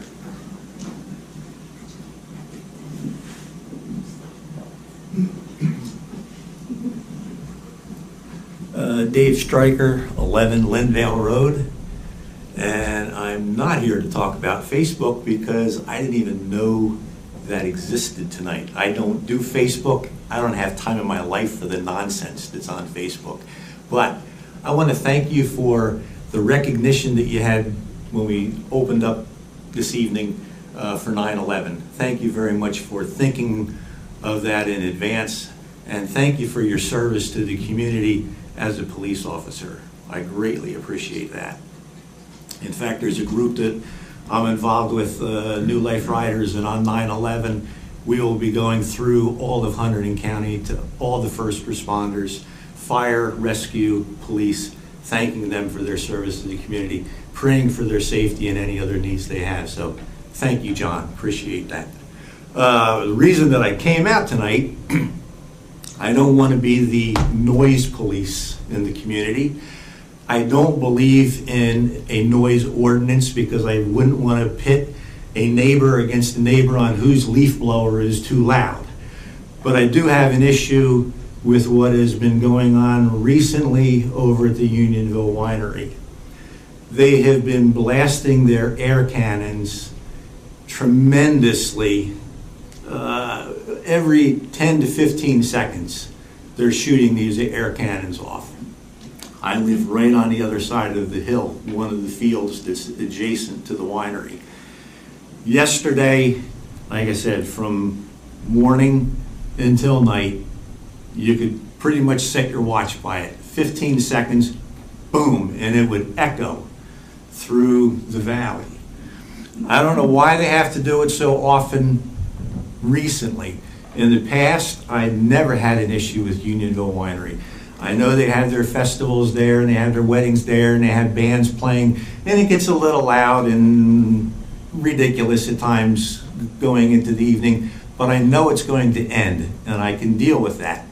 The air cannons, we'd hear them maybe once every 15 minutes, once every half hour. You don't even think about it. You hear the boom, you go on with life. For whatever reason, they have started with this insanity of every 15 seconds. Picture your own house, your neighbor comes out in the morning at 8 o'clock with his rifle, and every 15 seconds he's target shooting with his rifle. And it goes on for 10 hours, 2,400 shots right next to your house. It's absurd. You would go crazy with it. Yesterday I was starting to go crazy with it. I felt myself physically getting upset. Nervousness, lightheadedness, anxiety. Finally, I went over to the winery tell them that they need to slow down this whole process with these air cannons. I got nowhere with them. I told them that I had to go to Flemington just to escape from my house because I felt like I was in a war zone. If I wanted to fight, I'll go to Ukraine and fight for a cause over there. I don't want to feel like I'm in a battlefield in my own house. Went to Flemington, ran errands, everything felt good. I got calmed down, I came back home, went to my mailbox, got the mail, and a neighbor had attached a letter who also lives on Landvale Road, Ted and Ginger Pyrek, I believe is how you pronounce it, and it's dated as of yesterday. It says, they've been distressed by the constant and excessive noise of the air cannons at Unionville Winery. It's quite a letter that they wrote to the general vicinity, Linvale Road, Orchard Road, all the people that are nearby the winery. I don't know what can be done to slow them down, but today when I got home from work, I got out of my truck, boom. 15 seconds later, boom. Then it started slowing down a little bit. On my way over here, I noticed there are limousines in there, there are big trucks in there, they're having a big festival, there's people all over the place. It was still daylight, it was still the same time it was the previous day when they were blasting them every 15 seconds, allegedly to scare off the birds. But all of a sudden they stopped because they don't want to annoy the people that are coming in for their festivals. So apparently it's not a bird issue. It's an issue that they just want to blast these things and annoy the neighbors because they don't want to stop, despite how many times people have gone over and talked to them. We don't want them not to succeed. We don't want anything bad to happen to the winery. We enjoy it being there. I'd much rather have the winery there than had 20 years ago that property been sold and 100 houses were built on 1 acre lots. So I'm grateful that the winery's there.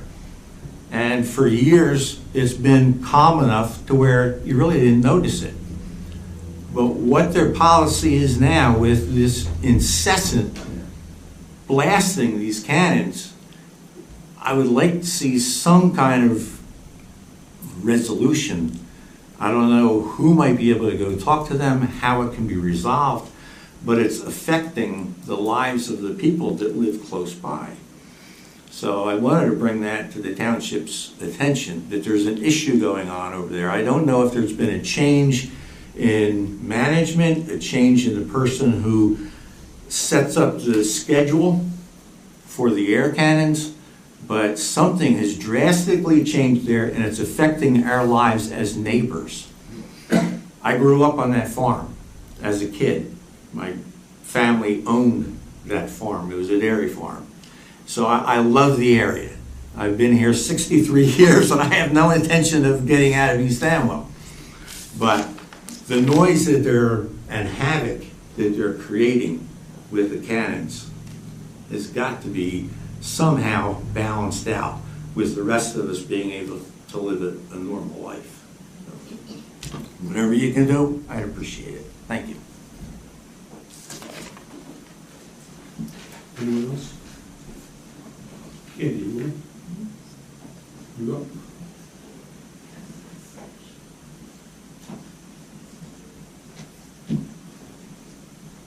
Hi, I'm Candy Wiggum. I live in 16 Old York Road. I happen to be moderator of the East Amwell Facebook page. I never saw the post. It was down before I was even aware of it. But there has been an increase of posts that I have had to take down. Posts that attack other people, posts that are nasty in tone. And it breaks my heart because I started East Amwell Bulletin Board as an effort to bring the community together, to share information, to support each other, to let people know what was going on. And it's becoming increasingly hard to be the moderator and see the attack. So, you know, I'm not sure what we can do about it, but I certainly, I wrote a plea this morning for people to come together as a community and treat each other with respect. And I'm hoping that people honor that. Like I said, it's becoming increasingly difficult these days to be moderator and to be notified of a nasty post and have to go in and take it down and block the user sometimes. So, thank you.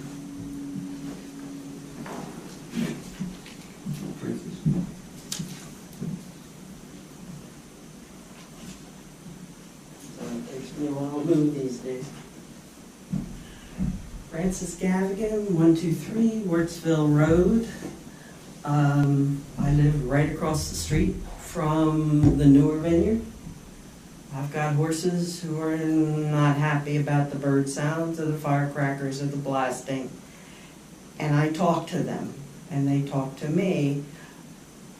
And what I learned, at least when I asked, was this is an exceptional year. We're in a drought. I don't remember since when. There's no food out there for all the birds we've protected for all these years, except those grapes across the street from me and my blackberries.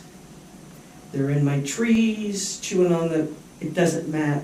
I told the horses, I asked the horses, please just deal with it. They told me it would stop in another 2-3 weeks when they had the crop in. If you drive down Wurtsville Road, you look over there and you see the vines, and there's all of this frothy stuff going down that they do to try to protect the grapes. The sad thing is, Tweety sits on the net and pokes through. I tried using that netting last year for my blackberry crop, and it wasn't, I gave up. It wasn't worth, tunneling through. The one thing that I've learned, and how do I do this? I would like to know if the names and everything of all the people who have been liked, commented, or said something stupid on Facebook, especially at 10, 11 o'clock at night, is being collected. It seems like every fall, I knew it was silly season when I got the first ads for congressional district, blah, blah, blah. I can be the right one or the wrong one.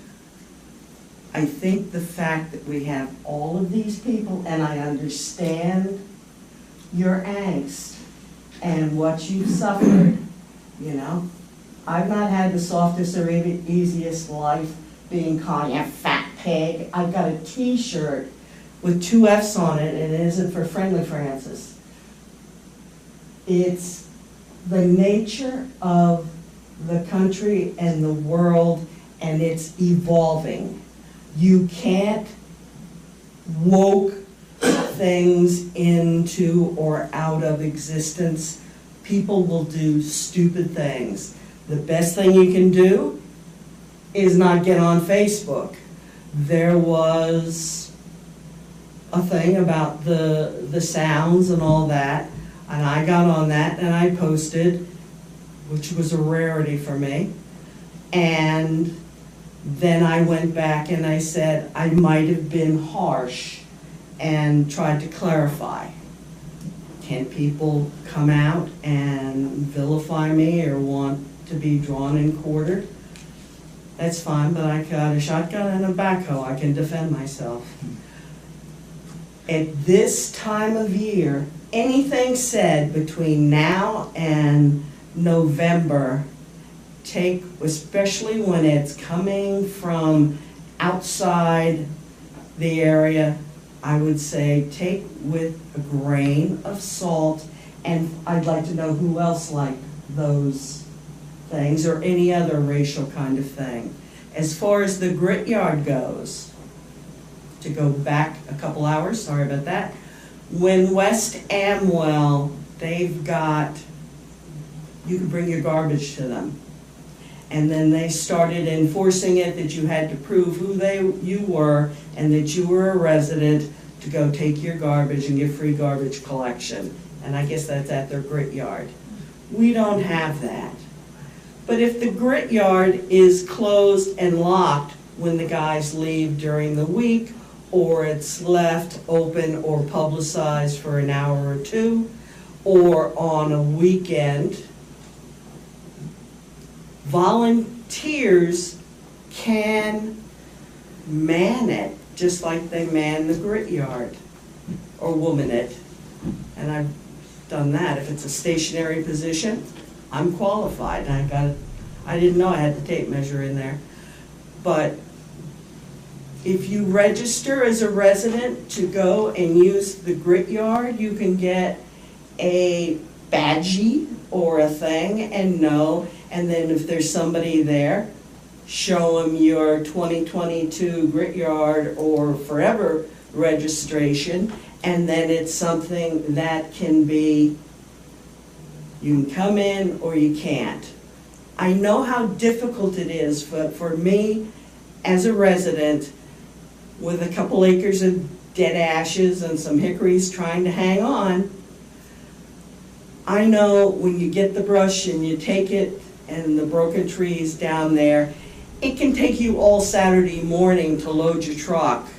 I've learned to put a tarp on the bottom of my truck so I can then pull it out. It isn't easy. We need to have access, but there are ways to, just as you said, manage the access and to work with people. I don't know if, they're in and out of there all day. Do they lock it? Do we tell people that, hey, if you want to drop something off during the week, the grit yard's open on Wednesday from noon to 3 or whenever they go home, and do that, then people can plan on that, or on a weekend, not on a Saturday. But for weekend warriors, Saturday is when you pile the garbage and race to get there before it closes to get stuff off. So I got a dumpster, so I can just put it in the dumpster. And there are people that are using our town commercially. I was stunned to go over to the recycling this weekend to find that the cardboard one was half full, was it? There was all of this stuff that people have been dumping out because they know, hey, I've got a business, I've got a this, that, or the other, and they come with truckload after truckload after truckload, and they do the midnight run.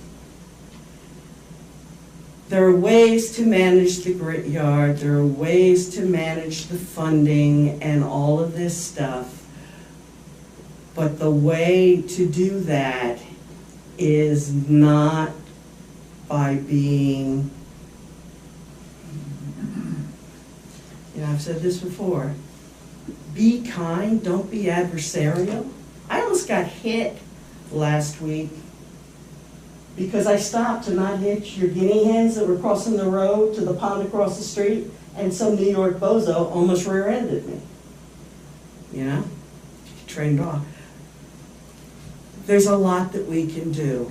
I know John, I haven't known him for 30 years, but I've seen him in stressful situations, and he is a good, decent man who did something stupid. And I'm sure if you troll through anything I or anybody else has ever posted, including the left, the right, the middle, and the this, that, and the other, you're going to find something unpleasant, unsavory.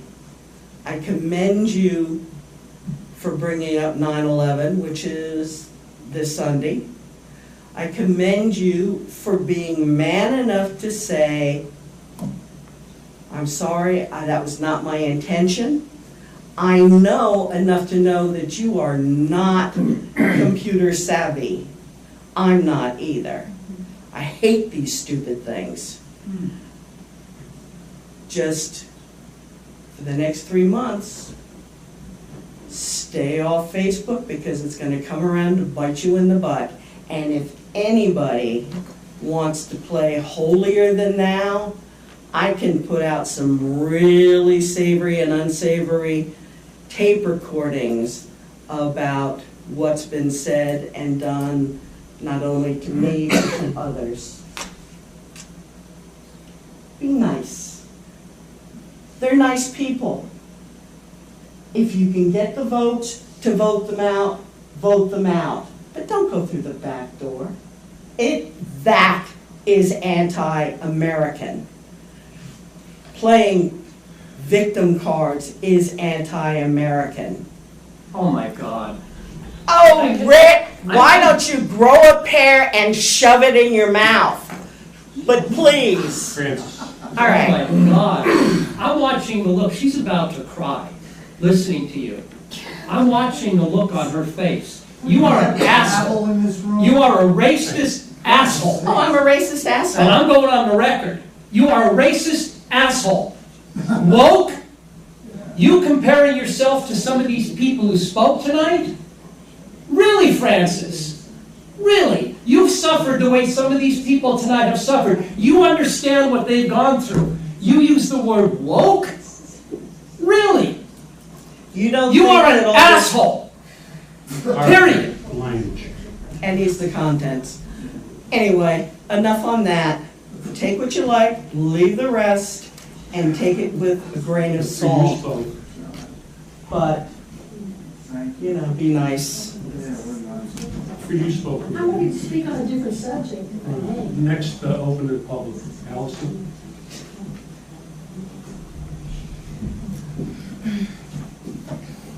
Alison Castellano, 9 Pole Court. With reference to the Grittyard, I just want to give an insight into the recycling depot as to how the same, Rick already said this, that the same thing happens there. You know, we have signage, we bought new signage, we put it up, we've got fines listed on the signage. We have signs that say you're on surveillance 24/7. We moved the dumpsters closer to the cameras so that the cameras could pick up the license plates on the trucks. Doesn't matter. Nothing matters. The gate is open. There is no gate. The municipal parking lot is always open 24/7. The people that come to dump the crap that basically probably can't, I couldn't say this for a definite, but probably renders many of our recycling loads useless to the hauler. They come either as soon as the dumpsters have arrived on a Friday, before 9 o'clock on a Saturday, after 12 o'clock on a Saturday, up till Monday morning. What's the constant there? It's not manned at those times. That's when people come and dump the trash that we find every single month in the recycling dumpsters. So align that with the Grittyard. The same thing will happen. You can open it all the time, fine, do it. Jason's told you, it's been going on for years. When it's not manned, you will get trash in there. So that's just my alliance with what happens at the depot versus what will happen and does happen at the Grittyard. The only other thing I was going to read out, I'm going to go to Facebook, it seems to be, we're doing that tonight. This is just, for the gentleman who doesn't use Facebook, I'm just going to read out that John Cifelli, who is the manager at Unionville Winery, put a post onto the East Amble Bulletin Board today. And I'm just going to read it to you because it's just informative. I'm not casting an opinion here, I'm just reading what he put up there because obviously he's read all the comments from everybody on what's going on with the cannons. So I'm just going to read it out because, you know, for those that don't read Facebook, here it is. Droughts are a terrible thing. Besides making farming more difficult and expensive, it has driven flocks of birds in search of sugar and liquid out from the woods where there is no food source into farmland. In particular, the vineyards are seeing unprecedented bird pressure. The viability of the business depends on a fruitful harvest. There is no way around that. We wish to be neighbourly and considerate, but the crop is important. We have deployed every tool at our disposal, including the cannons, and still we have lost considerable volume of grapes. The cannons are the most valuable tool we have, as it consistently startles the flocks and keeps them moving. We have a permit from the Department of Environmental Protection for this device, and federal right to farm protection as well, as others have mentioned. Please understand that we don't utilise the cannons any more than necessary. When we have people in the field picking, mowing or doing other farm work that deters the birds substantially, we turn them off. If it is raining or hot enough that birds are not active, we keep it off. We won't have the cannons firing any longer or later than absolutely necessary. We don't mean to disturb and regret the dissatisfaction caused by the noise. This is necessary for the viability of the business. That's his post. So just to let you know what, he's trying to help you understand why they use them. That's it. Thanks. Can I just make a comment on that quickly? If you let him, you have to. I know. Yesterday was a rainy day, so obviously what he's saying about if it's a rainy day, they don't use the cannons. They were 15 seconds all day long. And how do the birds know when there's a festival going on that they're not supposed to go eat the grapes, that they don't have to use the cannons when they're having the public come in for a festival? Just seems a little shaky to me. Frida? I'll be brief. I'm, again, speaking about Unionville Vineyards, and my address at 1 Linville Road places me as the closest neighbor to everything that happens there. And I fortunately have been inside this week painting, and so it didn't really bother me, except when I would go back outside and I would hear them. But I have long since understood the necessity of the cannons for the protection of the grapes, and it does end when the harvest ends. And so I just resigned myself to that. However, the other noises of the vineyard bother me much more, specifically the weddings. And the weddings are unadvertised events, so therefore I have no idea there's a wedding until it starts up. And the only place on my property that I can be and not hear the announcer announcing the parents of the bride and this and that and their music, which sometimes I like, sometimes I don't, is to sit outside of my garage on the west side of my property. And when they have the big events, they've actually started this process a few years ago and sticking a couple of free tickets in your mailbox. So I either go join or I leave town and do whatever. But the unadvertised weddings are just extremely annoying, specifically the announcer with his microphone, and you can just hear it everywhere at my house, inside my house with the windows shut. And the cannons, they're sort of bad this year, but I do know from going outside in my yard that the wild blackberries on the edge of my property just shriveled up and died, so I do understand that's probably the reason for the increased frequency.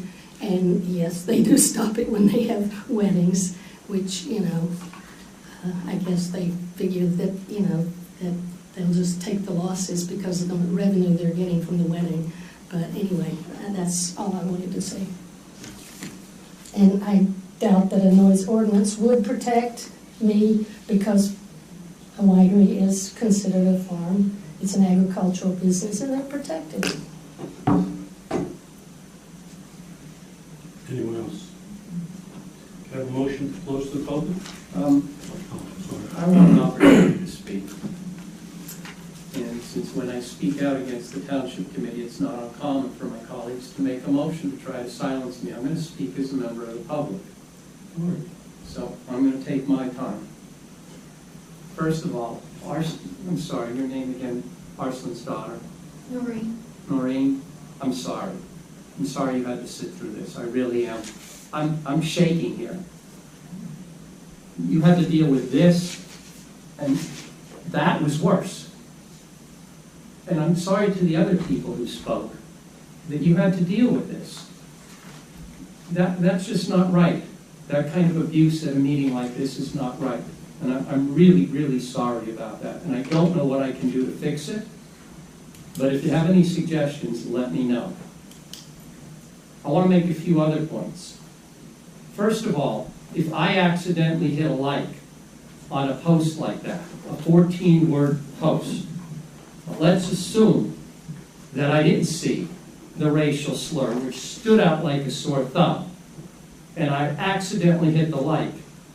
How fast do you think it would be before I was back on saying, holy shit, I made a mistake, I never meant to like that? So do I believe for 1 minute this was an accident? No, not at all. Not at all. I also want to direct something to our mayor. At least on 4 occasions, you have recommended to the residents of East Amwell Guy Russo's business. In one of them, you said he's been your landscaper for the last 15 years. Is he going to continue to be your landscaper? That's a question. It's not a rhetorical question. You just did. Okay? The fact that when the question was posed to him earlier about his view on that light, it took you time to think of how to respond, reflects on your character. No, it doesn't. Yes, it does. Okay. You should have responded within a second. You shouldn't have had to sit there and think and process.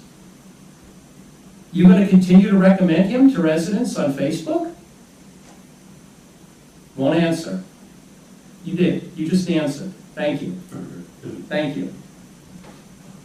This is totally unacceptable what happened. Totally unacceptable. Kathy's sister is married to an Asian. My nieces, my nephews and my niece, Asian. They're afraid to go out in New York City because of the violence against Asians.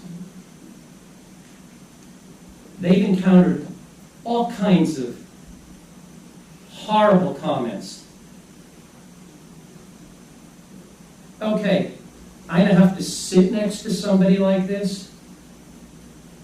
I can't tell you how repulsed I am by this. When Kathy told me about that post, I couldn't believe it. Absolutely couldn't believe it. And then to sit there and argue this is a political thing, this isn't a political thing, that's ridiculous. To use the word woke, it's ridiculous. I'm really sorry. I really, really am sorry. I just don't know what to say. And I'm particularly sorry to you because I can see you are about to cry. And that just breaks my heart, it really does. That's all I have. You're still open to the public, I hope. I'm sorry? I said you're open to the public. Oh, so- okay. Thank you. I am Paul Carluccio. I live on 81 North Hill Road.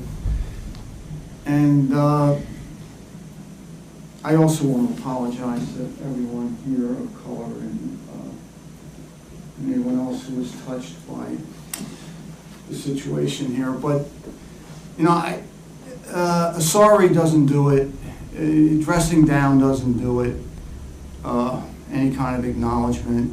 I don't see any collective acceptance of this mentality here. I mean, in a negative sense, because it's kind of imbued in our communities, being an isolated rural community made up of a lot of people who basically what sociologists call white flight. And I guess I could be included in all that because I feel a lot more comfortable living here than I would living in Trenton. Although I did spend my working life immersed in Black and Hispanic and minority cultures since I worked for the Juvenile Justice Commission and the Department of Corrections on the front line the whole time, not in an office somewhere. I would suggest that the township needs to shake this because things like this can mushroom and actually just basically degrade the community. I think atonement is the word that needs to be looked at here. I think the township should look at trying to establish a real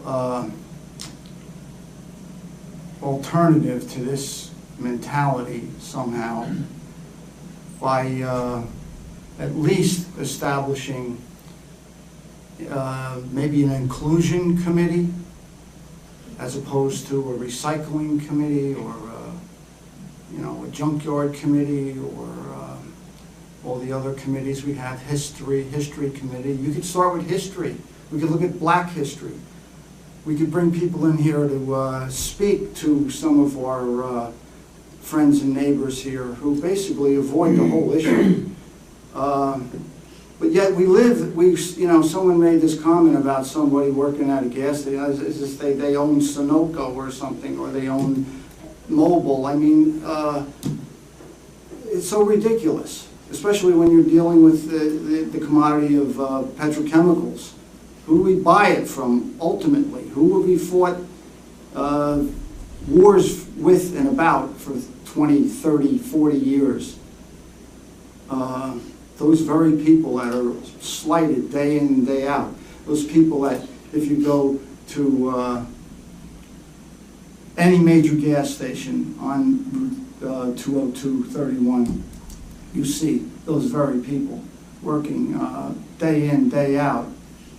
Go get a sandwich here in Ringo's, same reason. 12, 14, 16 hours a day, but always there, always kind, always with the hot coffee and a little, smile, pat on the back. And yet, like we just kind of drift through their businesses and then think about them as being lesser if we want to do some real business. We want to, we're going to avoid them for some reason. So that's what I would suggest. I suggest that, I was thinking that everyone on the Township Committee should kind of make a statement, or you make a resolution or something, but I think you should do something more real and try to establish something to address this profound ignorance, which is not only, we can thank Mr. Mills about for bringing this to a head, because people are getting shot day in and day out over nothing, absolutely nothing. So if you give them the slightest reason, like making a comment like that, whether you made it or not, somebody made it, but it was about this place, and it just happens that you have a say in running this place. It sounds like it's okay. It's like, hey, maybe that's a good place for me to go and do something insane. So I think we need to look at outreach and addressing this, especially applying some atonement and establishing something to benefit, start with at least children. Even if it's a Christmas party in this room, for and an encouraging, the inclusive community. Because there are many people of color live in the community, but they're just not, really part of the community. So that's my suggestion. Thank you. Paul? Thank you. Oh, you're welcome. You got another open. In case it wasn't clear before, I just want to reiterate that I was horrified by that comment again, and I do not support it being a member of the Township Committee. And I would welcome hearing corrective actions you think the Township Committee could take. And to answer Kathy's question, no, it's unacceptable, that comment completely. And to answer your question, there's no way I'd recommend him to anybody as a landscaper based on that language. So I'm horrified. My heart was broken when I saw it. I think everyone here who spoke about it, and I just hope to never see anything like that again with one of our residents like that. And thanks again for speaking. As I'm sitting here thinking, I really like Paul's suggestion.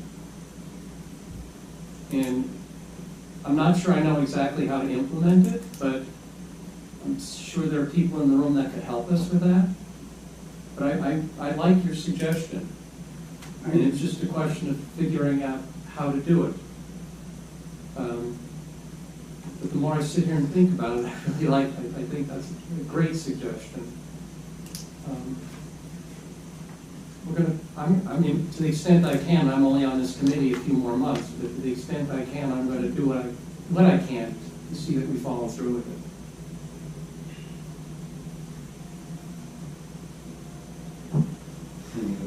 Check in, I've got some ideas. I'm sure working families can also give me some help with this, or direct me to a nonprofit that could help us with this. But I thank you. That's a really good suggestion. John, can I just, before, do you want to ask You want to go? Yeah, so I don't think I've actually read the post. Now I will. It sounds like it's offline, but I will read the copy. And I think my emotions have been like all over the place tonight, to be honest. Thank you to your family for coming here tonight. It's good to see you guys again. It's been a while. Please tell Beth I said hello. Working Families Party, I really enjoyed listening to all three of you. I'm trying to think of positives. I immediately go to the glass half full sometimes. I really did enjoy hearing from each of you. And well-spoken, well-educated women, so thank you for joining us this evening. I think this was a really rough meeting to be a part of and be a part of this governing body. But I think, Paul, to your comments, that it's maybe not necessarily a bad thing, because it's forced us to have this conversation. It's forced us to look at each other maybe a little bit differently. It's forced us to acknowledge mistakes that we've made. John, thank you for openly making your apology. Again, I've known John for 2 years. I couldn't let this go by without at least attesting to his character, because maybe you guys don't know him as well as I do. John was a police officer for 25 years who vowed to protect and serve every single community member in the state of New Jersey and where you served. And I believe you took that oath very seriously. And we make mistakes. We all do. I want to believe your apology, because I think you're a good human being. And I think perhaps what's been said here a few times is, if this can spark some further awareness, some further acknowledgement, some further conversations amongst us as a committee and as a community, I'm all for that. So, I think, Paul, your suggestion is a good one. We do have a lot of committees in our town, right, between recycling and historic preservation and everything. So why not add this very important one? We have a really vibrant and wonderful school down the street, right, that I'm sure would love to potentially partner with us on something like this with our youth and with our youth population. I'd be happy to volunteer my time and my energy into something like that. John, I think you probably would, as well as the rest of our committee members. So I as well do not agree. I can't say I don't, well, I can. Anything that was in the comment, and I will read it, in the post, sounds deplorable and sounds like nothing that our committee would condone nor agree to. And again, just thank you to this audience for coming here tonight and for sharing your opinions and your honest assessments and your feedback. John, please. So I know how this looks, folks, and I know you folks don't know me.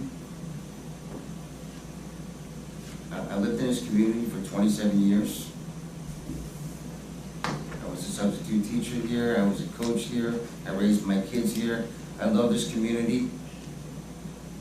I'm guilty of not reading the post in its entirety.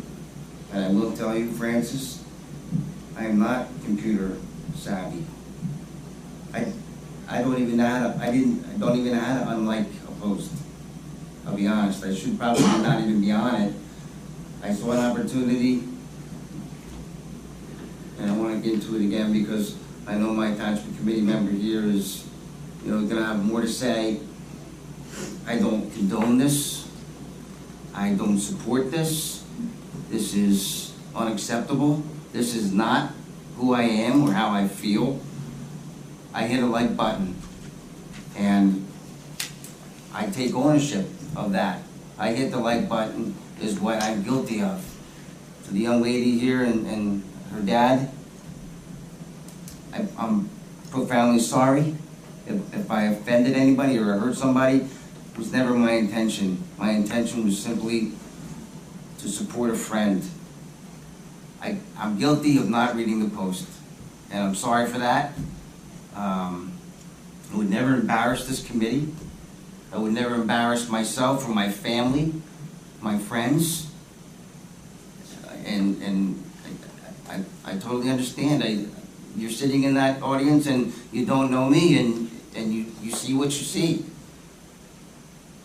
Half asleep, hit the like button. You can choose to believe it or not. That's what occurred. I just don't know what else to do except to apologize. I've had training in this particular subject area for a lot of years, and diversity and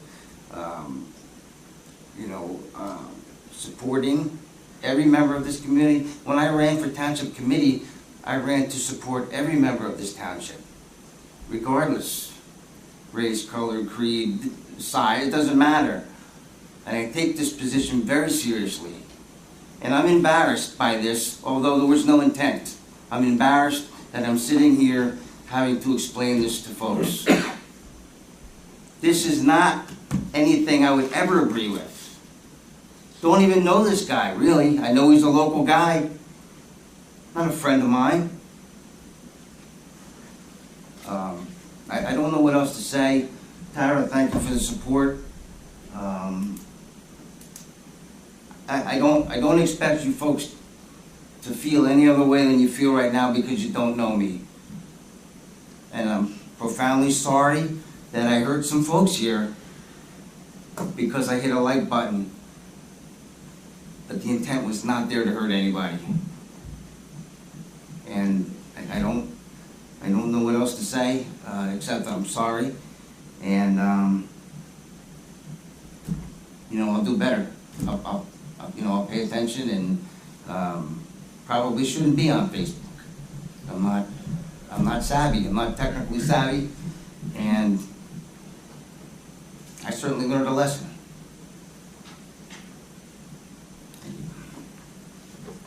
Can I have a motion to close to the public? Arslan's daughter, I think, wants to say something I'm sorry, else. I didn't say it. You keep saying we don't know you, and I do have a question. How do you feel about the mayor continuing to support this resident as he made this comment? I'm sorry, I didn't hear you. How do you feel about the mayor continuing to support this landscaper that made this racist comment? How do I feel about the person that made the comment? How do you feel about the mayor continuing to support this I ordinance? can't. I haven't. You made it pretty clear when Mr. Wolf asked you clearly, do you continue to support this resident? You chose not to. He has not seen anything, I haven't seen anything on Facebook. First of all, I'm not even sure what this post is all about. Did you read it? Well, no, I haven't. Would you like to? Oh, I've heard everybody talk, so I can pretty much surmise what it's about. Did you not have a conversation with him about this post? With who? You didn't? Who you took? I'm talking to Arslan. No. No, not with Mark. No, and I talked to Arslan yesterday, or the day before. No, I talked to you yesterday, the day before. Great yard? About the great. Right. Yeah. No, it wasn't brought up. So you say support him and recommend him. When did this post happen? I don't All right, so don't say support him, because whatever date this has happened, I don't know what you're talking about supporting. Maybe prior in the past, or whatever. What do you mean you don't know about supporting? You've supported him publicly on Facebook at least 4 times. You've recommended him to residents. In the past, but not something after this thing, right? Well, I asked you, was, are you you going to answer. continue to support him? She's asking you. Look, he runs a business. He's a small business guy. So it's something we'll have to think about. I can't give you the answer. He's a friend of the mayor's. I know, Rick Layton, something we don't have. Anyway, can I have a motion to close to the public, please? Let me just, I just want to say, I would never support it. You couldn't do work for me. Have a motion to close to the public. So moved. Second? Second. All in favor? Aye. Close to the public. Moving on. All matters listed below are considered to be routine by the Township Committee and will be enacted by one motion in the form listed below. There will not be a separate discussion of these items. If a discussion is desired, that item will be removed from the consent agenda and will be considered immediately after approval of the consent agenda. Can I have a motion to approve all of the above consent agenda resolutions? So moved. Second? Before we come up for a vote, I'd like to remove 93, 95,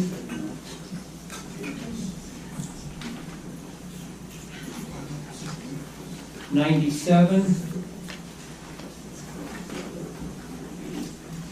those three, and discuss them separately. I have a problem here. The consent agenda, I thought, was supposed to be for routine items.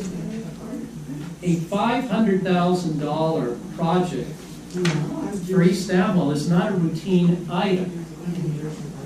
I know nothing about who we hire or who we're approving hiring as our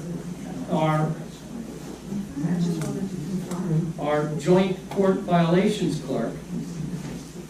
And if we're going to impose a fee on farmers setting up to sell their goods in Clawson Park, we ought to talk about that. So I'd like to take these three off and discuss them separately. I don't even know why they're on.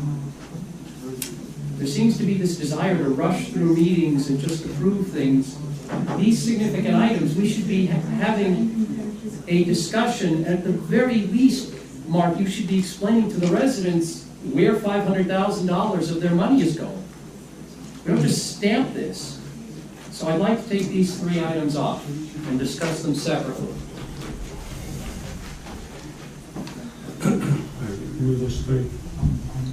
We'll have discussion on three. Okay.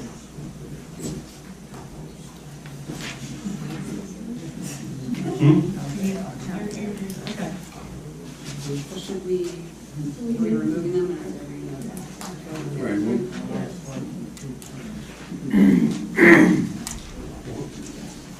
We'll approve the ones that are on, and then discuss the other ones.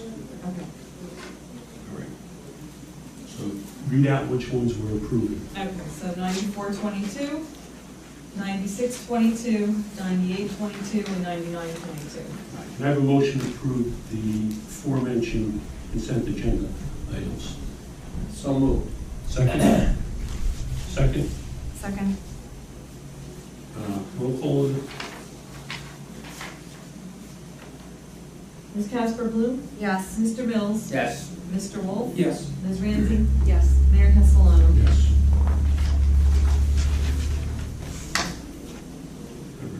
You're up. You know, these shouldn't be discussed by me. They should be discussed by you as the mayor. But I'll start with 9322. We are going to be approving awarding a bid for almost $500,000 to basically tear up and redo Sandra Road and the roads that offshoot Sandra Road. We did have a meeting months ago to discuss this. Some of the residents at Sandra Road came in to discuss the state of their road. Most of this is being paid for by a grant we got from the federal government. And that's really how we're affording to do this. Otherwise, we couldn't afford to do it. And as a practical matter, the grant in East Amwell could only be used for roads. So we chose the road that we felt needed to be redone the most, which was Sandra Road.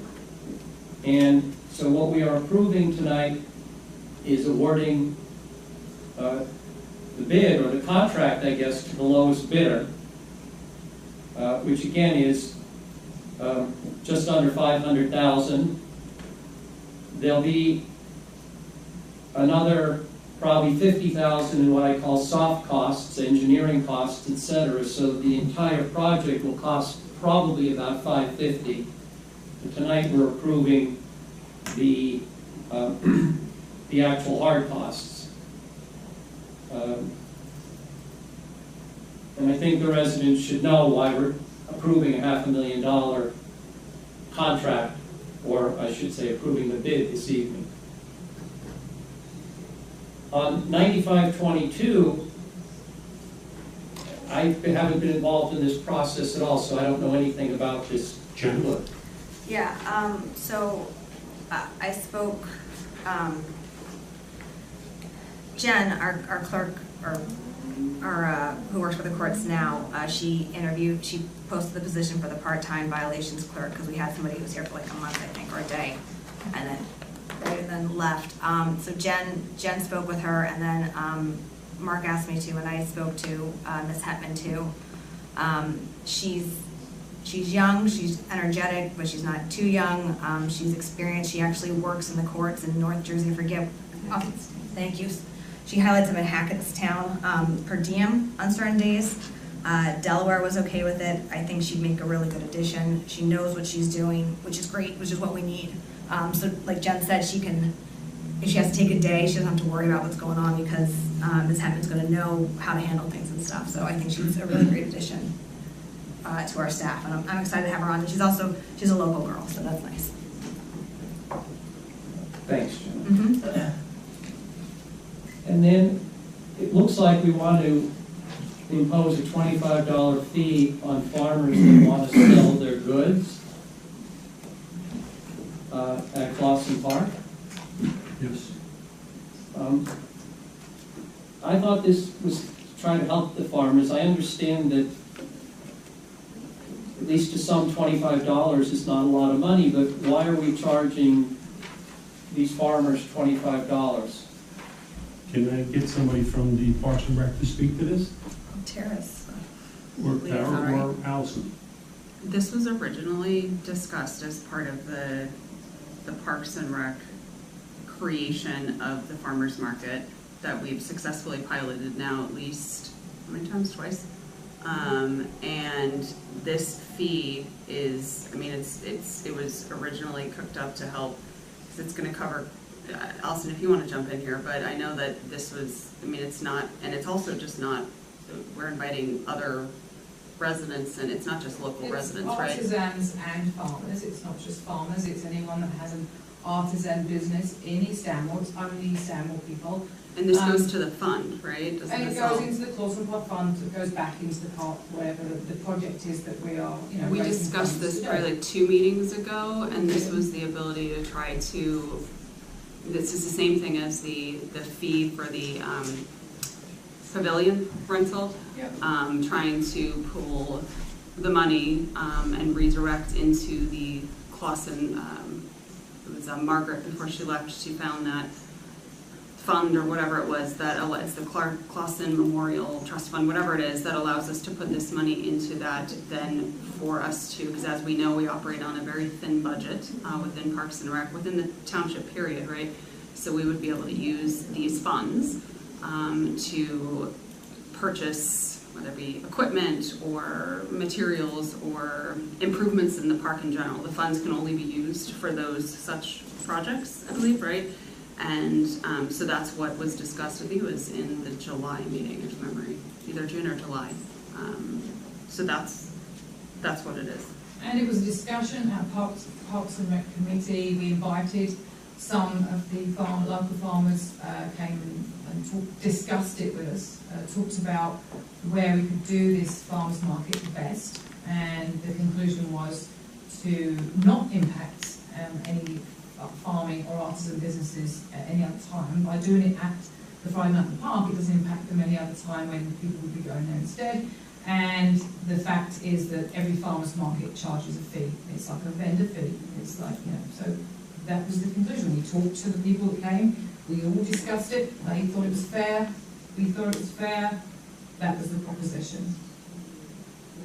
And the farmers that showed up at the last Friday in the park had no issue with their rate? No, absolutely. They did very Well, well. they paid ahead of time, they paid well ahead of time for more than one event, so. The fact that they paid for it doesn't mean that they're happy about it, and I don't view this as fungible with the pavilion rental. The pavilion rental is somebody who wants to have a party and they're renting the pavilion, and we incur some expense in going in there and cleaning up, etc. Or we may, to the extent it's not done by volunteers. When you're talking about these farmers that are selling at farmer markets or even local artisans who are selling their handcrafted goods locally, they're doing this to try to make a little extra money. And to charge them $25, again, it doesn't seem like a lot to some of us. It certainly doesn't seem, it's not a lot for me to pay $25, but I also know that for some people, that is a lot. And I have a hard time charging these local small businesses $25 to come and set up a table at the Friday night in the park. It's not really creating additional work for us. I have a hard time with that, but we'll bring it up for a vote and people will vote how they're going to vote. So you can go ahead, Mark, and bring these up. All right. Got a motion to approve all of the above consent agenda items. Don't you have to do them one by one because they were taken off? Yeah. Correct. All right. Can I have a motion? We're going to do a roll call on this too, or just the vote? All right. Can I have a motion to approve 9322? I'll move to approve 9322. Second. Oh, no, roll call. Oh, second. Second. Roll call, please. Ms. Casper Bloom? Yes. Mr. Mills? Yes. Mr. Wolf? Yes. Ms. Ramsey? Yes. Mayor Castellano? Yes. I can have a motion to approve 9522. So moved. I'll second. Roll call? Ms. Casper Bloom? Yes. Mr. Mills? Yes. Mr. Wolf? Yes. Ms. Ramsey? Yes. Mayor Castellano? Yes. I have a motion to approve 9722. So moved. I'll second. Roll call? Ms. Casper Bloom? Yes. Mr. Mills? Yes. Mr. Wolf? No. Ms. Ramsey? Yes. Mayor Castellano? Yes.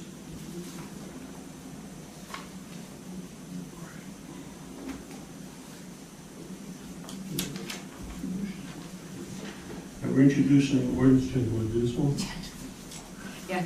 We might as well take it to the finish line. Yeah, so I think we've talked about this here. I know we have. We've talked about it a lot before for the Landis burial grounds. And our recognized John here, Alan, for everything he's done.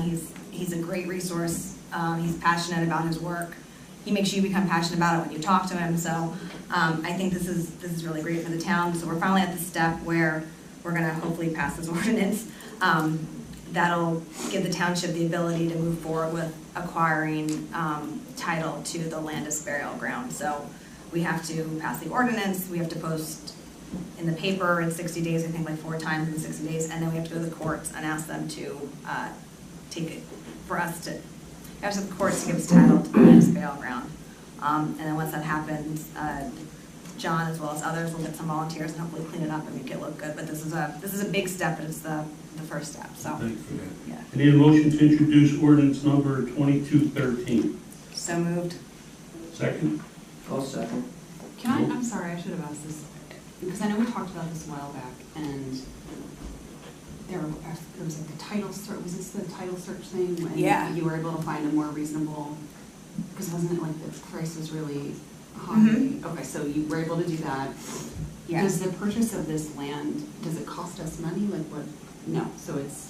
Nobody owns Yeah, it. no, yeah, it's like abandoned property. It kind of, if you ever get a chance to, John can show you the Yep. deed and stuff, and Yep. it'll show you, it kind of like, it was in a deed and then it kind of fell by the wayside, somebody passed away, and then we don't know who it went to Okay. or anything like that. Okay. So it's not gonna cost us Anything. anything. I mean, I don't know if there's some court fees if we file something, I mean, maybe, but nothing, yeah, minimal stuff, yeah. Right, correct. And we have to publish, there'll be a Oh, that's true, cost to too. publish it, but it's. But we don't have it's to a pay, tenth of that was an my only acre. question. You have to pay my legal fee to prepare the court documents, I'm kidding. It's a tenth of an acre. Yeah. It's landlocked. Okay, all Right, right. so all in favor? Thanks, Jenna. No problem. All in favor? Aye. Aye. Anybody opposed? No. Who's gonna publish them in the newspaper? No, but I'm saying, will you? Yeah, there's, I'll work, You'll yeah. let me know. I will, there's 6 days. another town did Okay. it, we'll show, Okay. there's a good model to Okay. follow, yeah. All right. Can I have a motion open to the public? No, we need to, Oh, I'm sorry. the solicitation ordinance. Oh, okay, I'm sorry. Well, no, first he's gotta introduce the solicitation ordinance. 2214 it'll be. Oh. Tam's. Oh, yeah, right. I'm Yeah. sorry. Yeah, 2214, introduction of the solicitation and canvassing ordinance. Yes. I need a motion. Introduce? Introduce. I will move to introduce. Can I have a second? I'll second it. All in favor? Aye. The introduction of these ordinances will be published in the September 15th, 2022 issue of the Hunterdon County Democrat, and the public hearing will be held at the regular Township Committee meeting on October 13th, 2022 at 7 p.m. I think we need a roll call for that. We need a roll call. Ms. Casper Bloom? Yes. Mr. Mills? Yes. Mr. Wolf? Yes. Ms. Ramsey? Yes. Mr. Castellano? Yes. I know you're gonna leave in a minute, I want to reiterate what Jenna said. Thanks for everything you've done on the Landis burial ground, and thanks for everything you do for Thank East you. Stadwell as our township historian. We're close. We're close. All right, can I have a motion to open to the public, please? You okay over there, John? Oh, yeah, as soon as you open to the public, I'm gonna shoot Oh, you shoot up? Okay. So, Second. All right. All in favor? Aye. All right, we're open to the public. there's nobody who wants to speak. Motion to close? I wanted to thank Wise Frank guy. too, because he helped with the finagling it, so it was good, so thank you. All right, thank you, John. John Allen, 53 Manners Road. Maybe all of you don't remember when this first came to the council, to the committee. It was 2016. And the fact that we are now through the first reading, I very much appreciate it. And I want you to know the costs will be minimal. It's tax exempt, so there's nothing off our nose.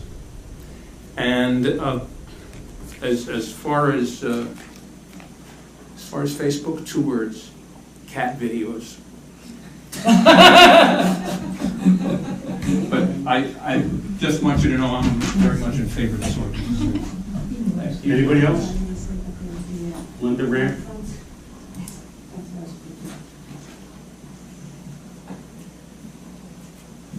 I broke my shoulder. I was gonna say, hurt yourself. I broke my shoulder. Arm wrestling? Falling on the path, the tow path in Princeton. I thought you were gonna say falling on the path in Clausen Park. I have to tell you though, there were a lot of people that said that the township committee got me, and that's how I got my arm broken. So I just want you to know. Anyway, Linda Ramft, 148 Cider Mill Road. The most important thing is thank you for the microphones. I heard everything very clearly. They're not new, these are still the same ones. Whatever we did, some miraculous thing, they're I working. don't know what happened. I just Look, want to she's giving me say, a thumbs up too, look. I can't turn certain ways. Good money never spent. Well, anyway, I wanted to say thank you very much. And then I know I'm going to regret this so much. I just know I'm going to regret this. I'm a military brat. From the time I was born until I graduated from college, my father was in the Air Force. Do you know what? We always thought of ourselves as Americans. Nothing else. I was in Japan for 2.5 years. After the war was over, they were our enemies. They were lovely people. We lived with them. We were out in the economy. We were Americans. We never separated ourselves from another American. You stood by all of the people that were there, and we were Americans. I lived in France for 2.5 years. They hated us. Yes, I know that they were our allies, but they hated us. And we were Americans. We never separated ourselves. And all I can say is, as time has gone on, it does bother me because I always started off, for when I was younger, I was an American. I wasn't black, I wasn't white, I wasn't Asian, I wasn't Catholic, I wasn't Jewish, I was an American. And that was the only way that all of us made it through those years in foreign countries, being the outsider. Just wanted to say that. Thank you very much for the microphones. I do appreciate it. And I know, unfortunately, you were all able to hear what I said. Were you running from the bear on the towpath? No, but I did work at the bear. No, the bear. Oh, the bear. No, That's the area we were down in. Anybody else? Francis? Okay. Francis Gavigan, 123 Wurtsville Road. I want to clarify some of my statements. I apologize to the young lady for how I spoke, being insensitive to the difference between people calling you a bleepity bleep or versus racial things.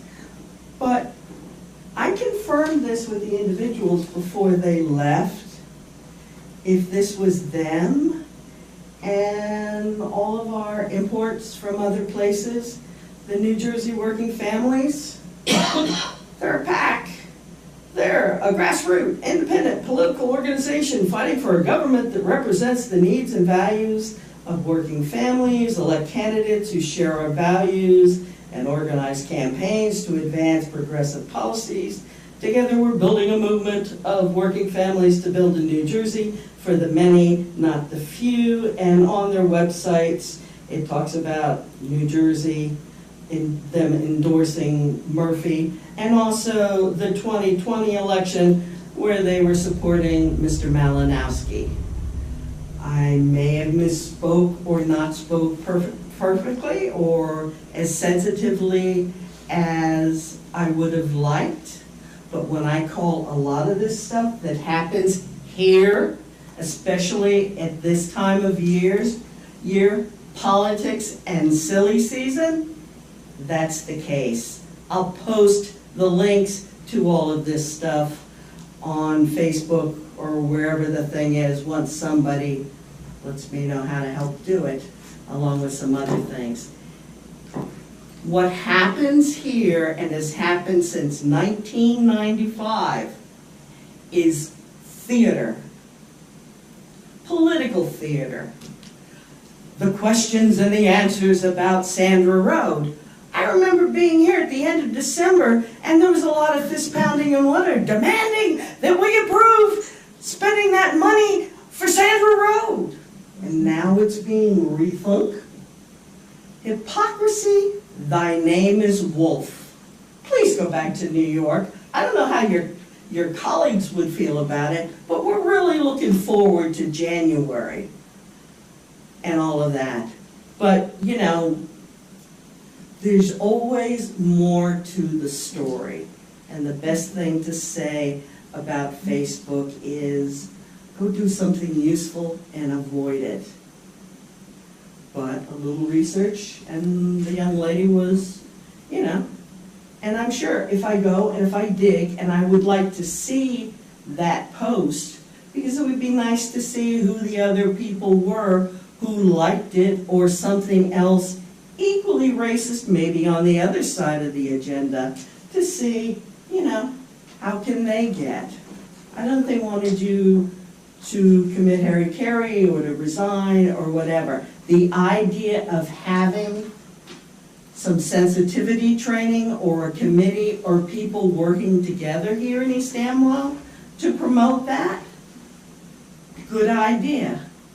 But I'd say going through the school is probably the better function if they're not doing it already.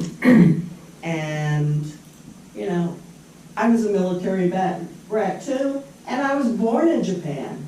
Oh, My first language was Japanese, and I only spoke it halfway across the Pacific in 55, 56, whenever the hell that was. Well, that's what I was there. Yeah, well, the long and the short of it is, and it's late, and I'm diabetic, and my sugar's probably dropping. But we can be nicer, and we can be appropriately, hello America, cynical at this time of year, because the fertilizer is flying, whether it's out of a side load manure spreader, or a political ad, or this kind of thing. I go to all these meetings and there's never anybody here, and yet tonight we get a well-orchestrated thing. I don't know when that post was made, but this is certainly opening season. I assume you met them when you formed your party.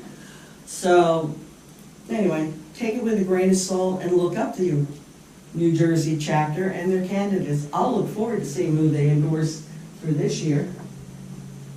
That's it. Anybody else from the public?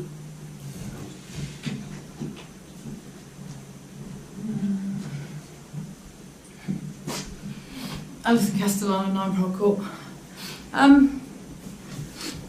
I've been on 2 committees here for quite a few years, the Recycling Committee and the Parks and Recreation Committee, and I consider them to be pretty active committees.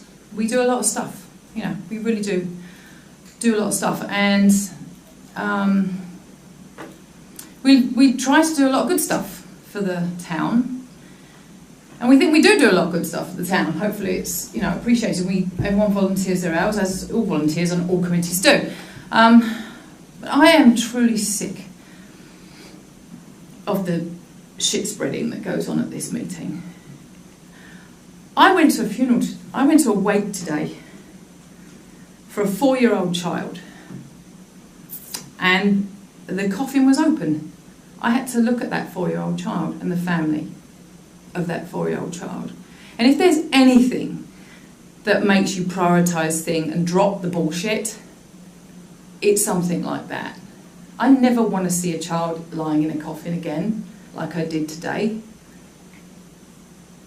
There is so much dirt that flies around in these meetings, and some of it's justified, believe me, the valid commentary and everything that comes with it. We know what's been going on for the last, year and a half, whatever it is. And because the person concerned won't look at me, or anyone that actually speaks against him, you won't look at us anymore. We used to be friends. This is what's kind of ironic to me, that we used to be friends with Mr. and Mrs. Wolf originally. Mark and Rick ran together. We were friends. We went to each other's houses. We went there over Christmas break and had fun, and you know. And they have turned so vehemently against us since this 25-acre bullshit in March of 2021. We have seen everything pulled out of the bag to try and slander him, go against anything I do. Used to be for everything that went on Parks and Rec. Oh, everything was wonderful. No more. Because it's all since that 25-acre zoning thing happened. They all voted against you. You were upset because nobody agreed with you. They're not allowed to change their mind. You're always right. It's got to stop. Stop playing politics with the East Amwell residents. We're tired of it. I might be the mayor's wife at this point in time, but I am a resident and I am sick and tired of listening to you going against everybody just for the sake of it. The 5 people up there need to be the right 5 people in this town that will do the right thing for the East Amwell residents. Doesn't matter whether you're a Democrat, it doesn't matter whether you're a Republican, it doesn't matter whether you're a moderate. Who cares? Who actually cares here? This is local East Amwell, our town. And the only thing that matters is that 5 people make the right decisions to support the East Amwell residents, farmers, whether they're farmers, whether they own a house, whether they own a shed and live in it. Why are we listening to this at every meeting, every single meeting? Why can't we all just be here and do what is right for the residents? Why are we now having to have a political battle underlyingly? Some people may not see it. We see it. We've seen it. We've seen what's been going on. We used to be friends and now we're not. And now you just want to throw shit at everybody that doesn't agree with you. The only person you will ever agree with since this is Jenna. You won't agree with any of the people that you supported in the past, that you ran with, at all. Because they went against what you believed was the right thing to do. And guess what? It was a vote, Rick. There were 5 of you and 5 people voted. And okay, it didn't go through. Who cares? Move on to the next thing. We're all in this town to do the right thing. And like I said, when you go to a funeral for a child and you see a child lying in a coffin like I did today, with his little hands wrapped in rosary beads, it makes this all pathetically irrelevant. Can we just get on with what is real? Thanks. Anyone else from the public? Yes, me. I'm going to respond as a member of the public, so I'm going to take a seat down here. Your microphone works great.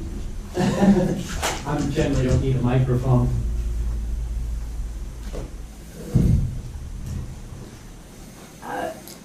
For the sake of completeness, I'd like to respond to a few of the accusations. I ran for Township Committee not because I had political aspirations. I have no political aspirations. I don't think much of politicians. I ran because I thought that I could make East Amwell a better place to live. This is where Kathy and I built our forever home, and we plan on staying here for the rest of our lives. In fact, we built a house where you go anywhere in a wheelchair, literally, so we could stay here the rest of our lives. I made certain promises to the residents when I ran, one of which is that I would fight for an open, transparent government, a government that ran based on integrity, that was a conduit of the residents. It wasn't the 25-acre zoning that caused our friendship to go south. There were a number of things that caused our friendship to go south, and they all pertain to integrity. I'll give you an example of one. We had all agreed on a budget the year that Chris Sobieski was running for re-election last year. And it was decided by 4 people on the Township Committee that rather than structuring a budget that was fiscally responsible, we would structure a budget that enhanced the likelihood of Chris Sobieski getting reelected. That was the beginning of the end. There were a number of other things that happened, some of which you were involved with. You sat there and trashed Chris Sobieski in my house more than once. But when he ran for re-election, you were out there vigorously supporting him. And if you need proof of that, Kathy can give you plenty of proof, because we have the emails where you trashed Chris Sobieski, but then when it came time, he's your next door neighbor, you were out there supporting him. Vote for Chris Sobieski. And basically, after a while, I woke up and looked around and said, these people don't represent my values. This isn't what I'm about. And that has gone beyond this Township Committee. That's what prompted me, in large part, to found the Moderate Party, the New Jersey Moderate Party. Because I'm not looking to surround myself by a number of far-right extremists, MAGAs. That's not me. I don't want to be involved with people who support a movement that basically promotes racism, that makes it acceptable, that calls people who march On the Capitol on January 6th, patriots. We have one sitting here tonight who came in and defended at a county commissioners meeting, a commissioner who marched on the Capitol on January 6th. She was exercising her First Amendment rights. That's not me. That's not my values. So yes, at one time we were friends, until I really got to know what you were like.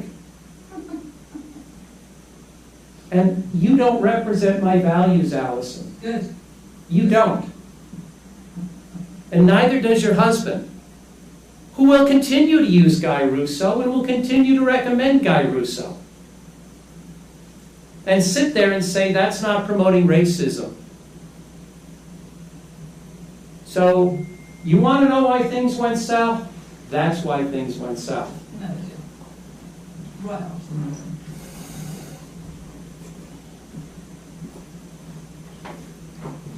Anyone else? All right, can I have a motion to close to the public, please? Motion. I'll second. All in favor? Aye. Tara, did you get a chance to look over the bills? I did, it looked like the abridged version, just to make You're it not giving us the detail. check register. is it? Yeah, that was my only, Yeah. Okay. I did think that was different too. Yeah. so I think everything there's that a I lot looked of at. bills on it, but it's not the check version, so Yeah. it's a lot cleaner. You like this version better? Or you want the other version better?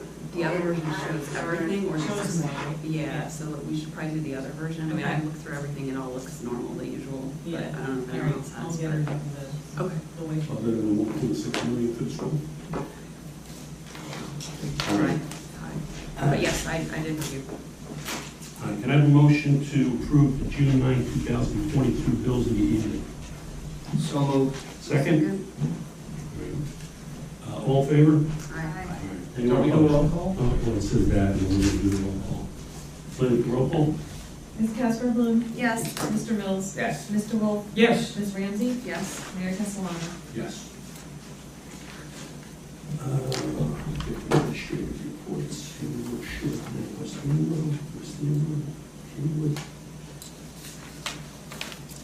Are we gonna, Probably gonna get it quarterly. We're not gonna get it probably every month. all right, can I have a motion to approve the administrative reports? So moved. Second? Second. All in favor? Aye. Anyone opposed?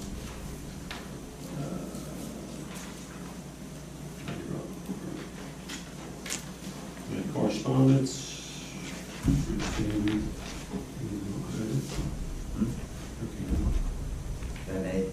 Yeah, just in recognition of the 1 year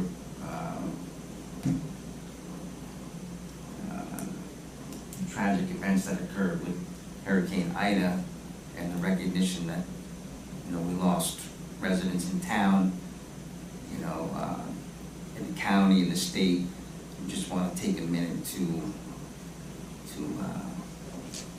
remember those folks and just keep them, keep their families in our prayers, and just that God blesses them and help them to move on with that tragedy. Just didn't want the media to go by without recognizing that those unfortunate circumstances led to the loss of life about a year ago. Thank you, John. All right, being no further business, need a motion to adjourn. So moved. Second? I'll second. All in favor? Aye. Anyone opposed? No. Good night, everyone.